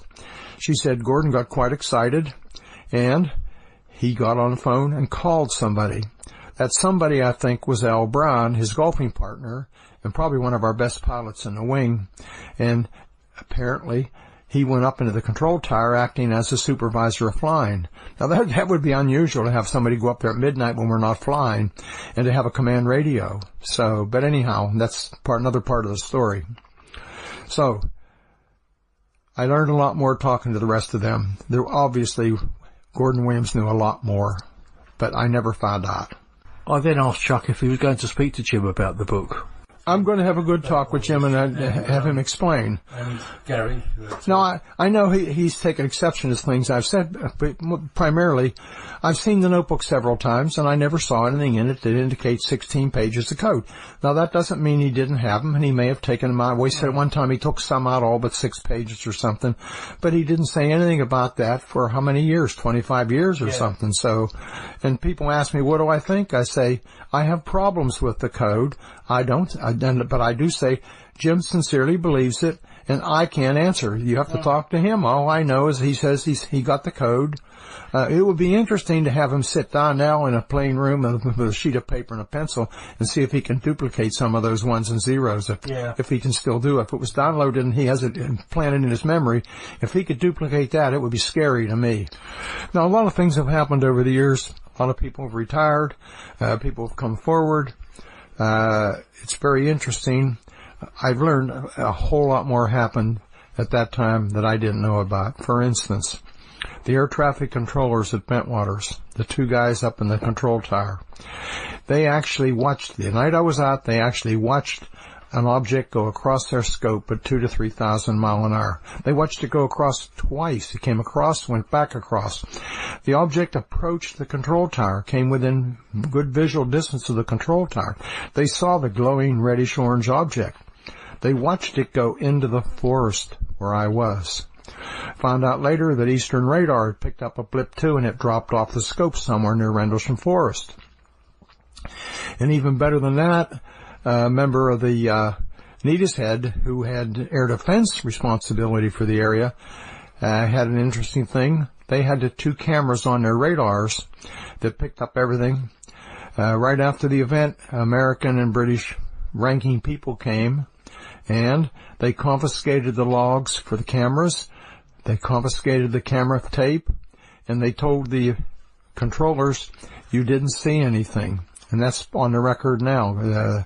One of their members, Gary Baker's come forward, and he went back and talked to several other fellow controllers, and they all verified yes. So, obviously, all the radars picked up something. Now, more interesting than that, the cops in the weapons storage area. The weapons storage area has a large tower. It's 40 or 50 feet tall. It's the alternate control center for the sensors on the fences and the gates and whatnot. And it's the eyes and ears in the sky, so to speak, looking over the weapons storage area. The operator up there actually saw something. Some of the other policemen went up with 12-power binoculars, and they claimed that the bright white lights we saw in the sky, that when, for instance, set the beam down, they could see they were triangular in shape. They also claimed to have seen a large, huge mothership and had seen sparks or something equivalent or something dripping or flying off of it. They said it was probably little drones. So, also, civilian people have come forward. 3 or 4 different couples had seen something very similar in the same area. So here we are. We have almost 75 best guess witnesses that saw something that night. Unbelievable.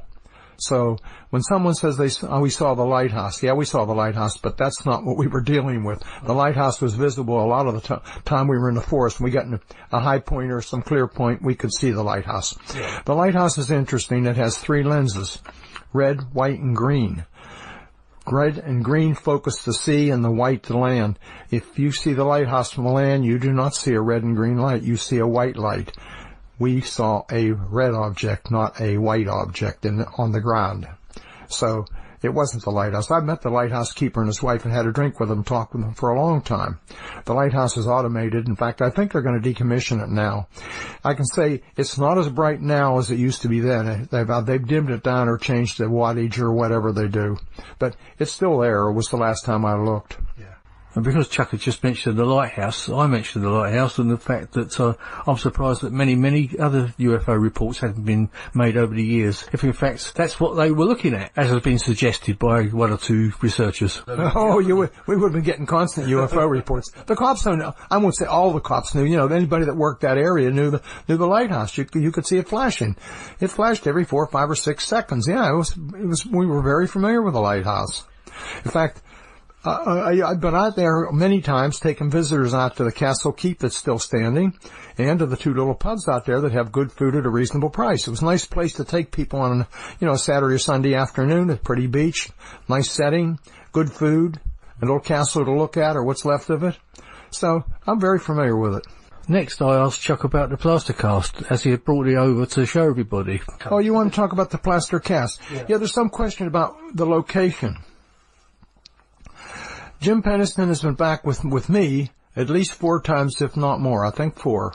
I'd have to go back and check the records. But anyhow, we've always gone back to the same place. Up until the last time we were here, we went to a different place, which is way off to the right, and obviously was not where the object was seen or sat on the ground or whatever.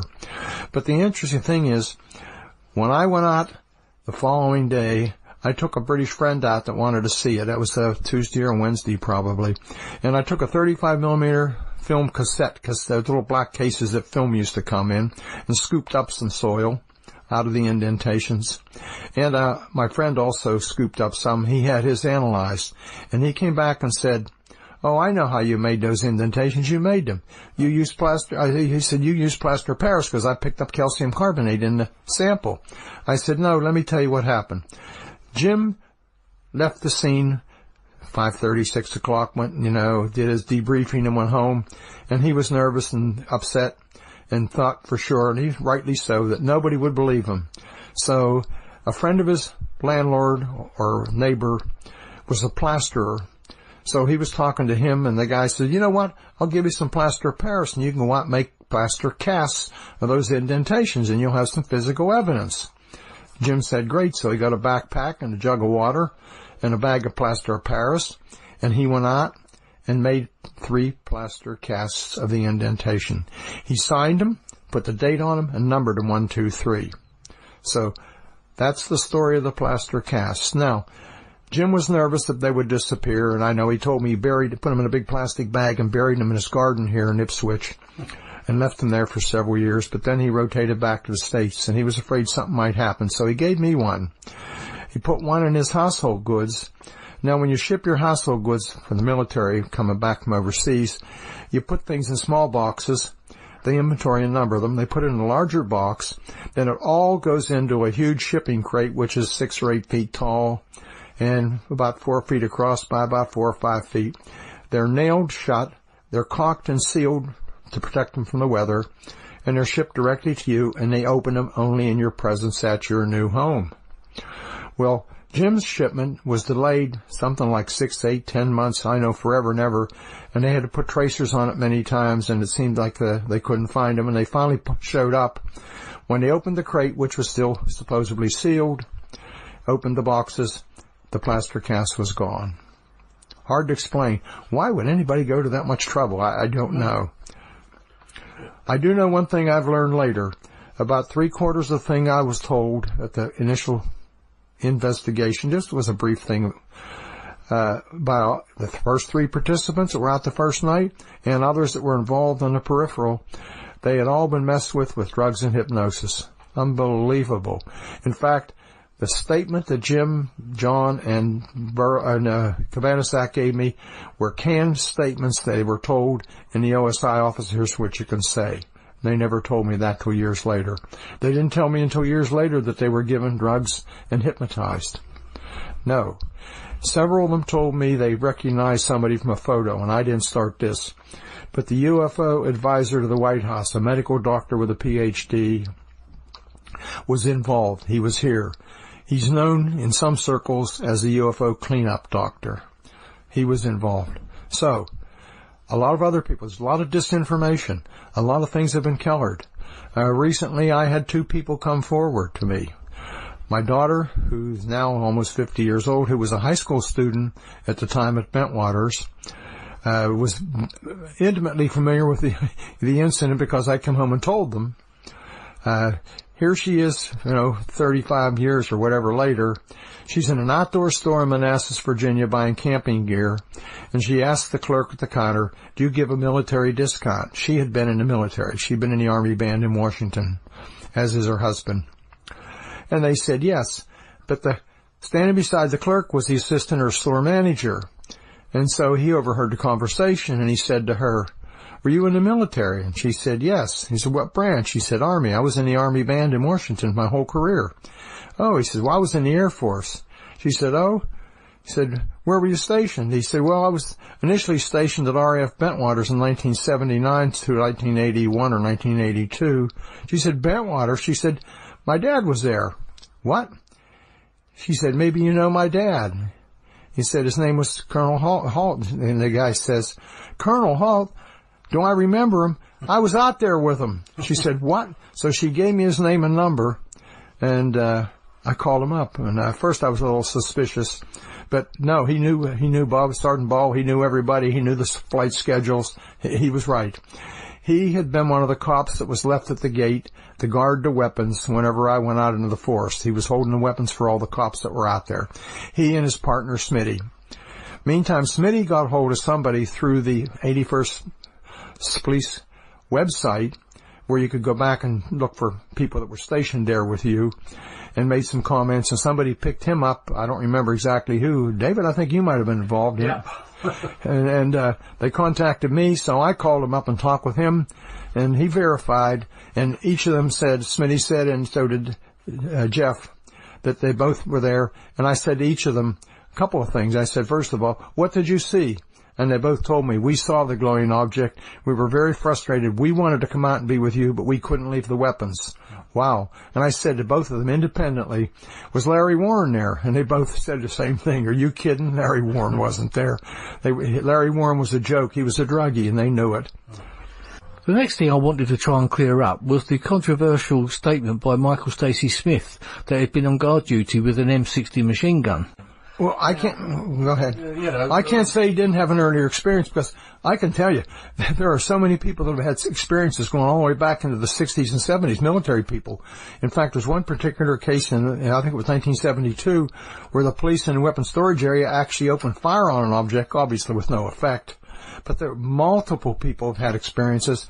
Many of them, they've come forward to me after this, the incident became public, and they knew who I was. They sent stuff to me unsolicited to say, hey, and they give me information, and I've shared a lot of it with Robert Hastings, who wrote the book UFOs and Nukes, and I've passed it all on to him so he can use the material. So, yes, a lot of people had experiences. He may have had an earlier experience. One of the female cops had something happen earlier in the month.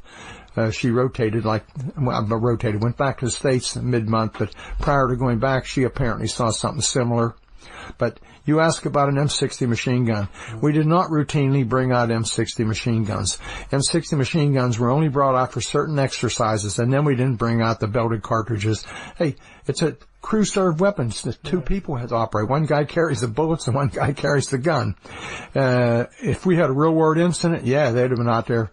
But Sergeant Smith says he had 500 rounds in the weapon. He didn't have 500 rounds in the weapon. He had an M16, which is fully automatic capable. You can select. But he didn't have an M60. And I think he said somewhere that he chambered around. And Fred, he did not chamber around an M60. We were very, very careful with the M60s. We didn't dare let them get off the base or get anywhere anybody could do anything with them. It's a very lethal weapon. The next thing I asked Chuck was he actually able to confirm that Michael Stacey Smith was on duty on the night of his incident? Well, I was able to verify. He definitely was at the gate with Jeff Weinsholt the night I was out in the forest. I mean, I was able to verify that with other people, too. So each of them told me the same thing as far as being at the gate independently, and both independently said, yeah, that was my partner. And other people in the cop squadron said, yes, that would have been them. The next thing I had to bring up with Chuck was the fact that Michael Stacey Smith was now claiming that he'd been having downloads. This is something new with Michael Stacey Smith, and something he wasn't claiming a couple of years back. Well, the problem we're having, there's so many wannabes that may have been on the fringe or may not even been there. And they're all giving Larry Warren some competition, I guess. Yeah. Another name that had cropped up more recently, and that was the name of Steve Longaro, and claims that he had been out on the third night. I asked Chuck to clarify. Steve Longaro was on duty. He was in the Delta, Peniston was the supervisor. Yeah. He was nowhere. He could have even seen the WSA or the weapons storage area or the place in the forest. He was a half a mile or a mile away. If he'd have left his position, he'd have been court-martialed. I asked Chuck, why would Longaro now be making these claims? Well, there's 3 or 4 cops that were drinking buddies and maybe, how shall I say, users or whatever with Warren. And I won't mention the other one's name, don't protect him, but has said, oh yeah, Larry was out there. Then a couple of times he said, well, maybe he was out there. Larry has asked many people to lie for him. Even your buddy we talked about earlier, that said, went to him and he said, he asked me to lie and say I was out there. Next I asked Chuck about Cable Green. The documentary is still under production. Was he actually asked to be in it? No, I didn't. I wasn't asked. That was a different film. Oh, was it? I've been asked to do a half a dozen different films, and I've refused it. I've said what I tell everybody is if you give me editorial control. In other words, give me a chance before you release it to make sure it's accurate. And nobody wants to do that. So forget it. Because I've done programs, and almost every program I've done other than Unsolved Mysteries, they've embellished it or, not told the story correctly and added things, deleted things that are important, and made it so it would sell, I guess is the best word. Okay, next I asked about the craft that are supposed to have landed at Cable Green, according to Larry Warren, and the aliens that it's supposed to have seen, the bubble-type aliens that were bubbling around. The night I was there, nothing landed. The glowing object was right just off the ground, maybe 10 or 15 feet at the most off the ground, but it did not touch the ground that I could tell, and it disappeared. The objects in the sky never landed that I know of, or while I was there watching. No, I didn't see any bubbles.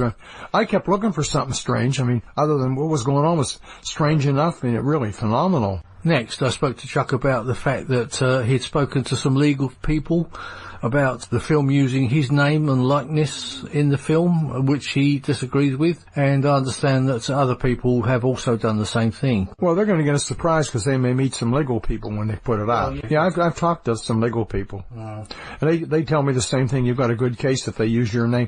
I've put them on record for that film. Do not use my name, a likeness, my tape, my memo, or anything that relates to me or refers to me. I think Peniston did the same thing. And then Nick Pope also has put them on notice that we will come after them if they put it out and use us. I mean, I've seen their trailer, and it even has somebody playing me. Now, at the conference, I have been very proud to present to Sasha Christie the Ultimate Bravery in Ufology Award from Paranormal Dimensions. And I asked Chuck how he felt about her getting that award, whether it was well deserved. Oh, yes. Sasha, they've really beat her up something scandalous. Now, here we are, a woman that took Larry Warren in, believed him. In fact, she used to send me some pretty strongly worded emails, supporting Larry. And it wasn't too long after Larry was there that she figured out he's one of the biggest frauds you've ever run into. Hey, I have to tell you, the guy is a very convincing liar. He has a good story for everything, or an excuse for everything. And he's not just into UFO things. He's into sports memorabilia, counterfeiting this, counterfeiting that. He's a big-time guy. He would make a good story his life, I tell you. It was then I also had to mention his relationship with Peter Robbins. Had it improved at all since the very public disassociation from Larry Warren that Peter made some months before? Oh yeah, Peter Robbins, who worked with him for 20-some years. Yeah. And the whole time from the first time I met Peter, I've been telling him, Peter, you're on a dying horse and ride it to death. Get off while you can. I have a very, very long, profuse apology from Peter, which he asked me not to share, which I won't because it's pretty emotional. Yeah. He feels extremely badly. Peter's not a bad guy. He just But I do think he knew for a long time and didn't know how to get out of it. He knew Warren, he knew Warren was lying, he knew Larry had a drinking problem, Larry had a drug problem, on and on and on, according to him. Next, I asked Chuck about the follow-up book to The Halt Perspective, the first book he'd written with John Henson, and when would it be hitting the shelves? John has a whole lot of turmoil in his personal life that has nothing to do with UFOs right now, more to do with a woman, I guess is the best way to put it. Yeah, it'll be out when it gets out. I have no rush. I only wrote the book with him for one reason, that's to get the truth out. There's no intent. I made no money off it. I don't intend to make money off it. If John sells the books, John keeps the profit. I really don't care.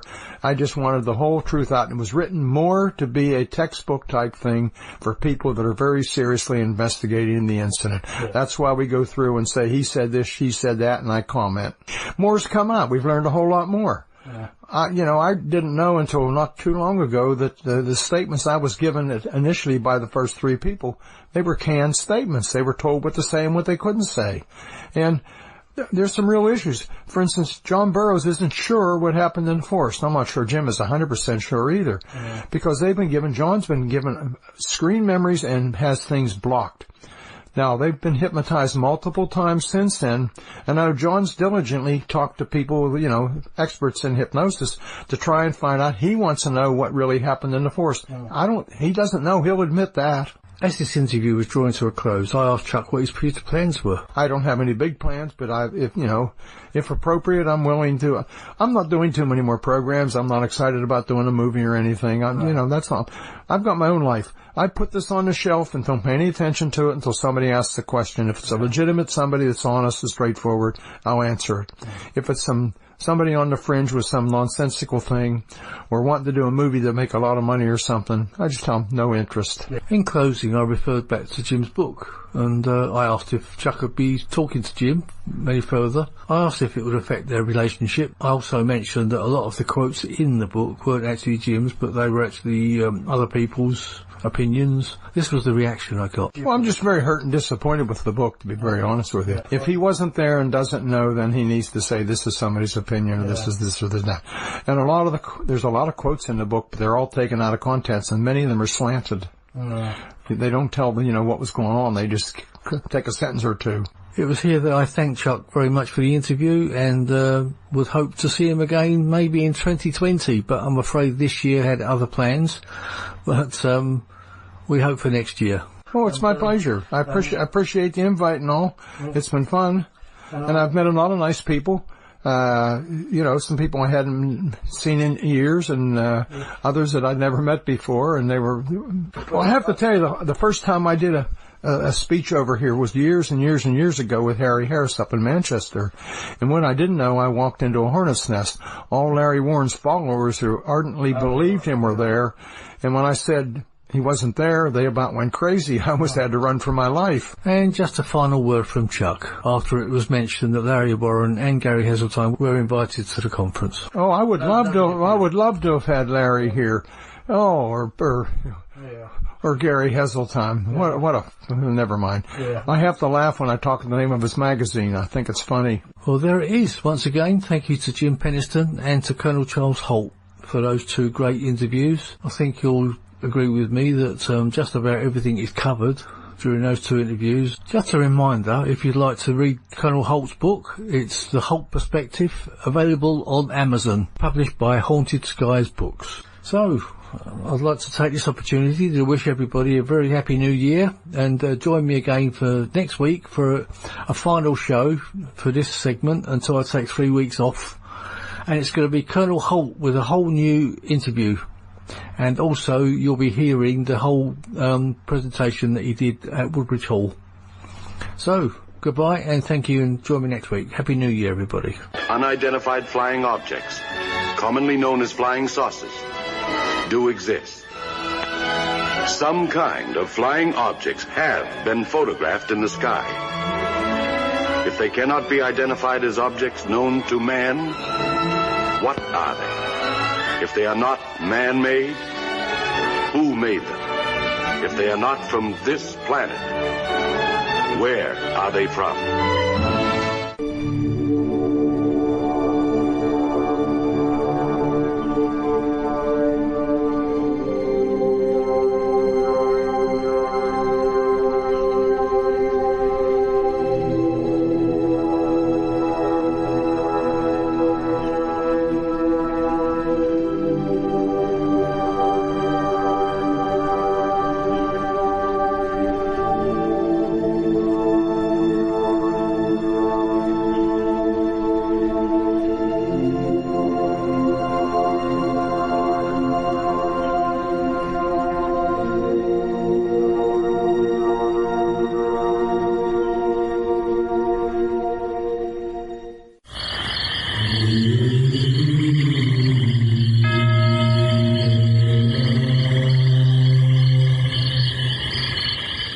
Paranormal Dimensions is a regular feature on Mondays on the Paranormal UK radio network.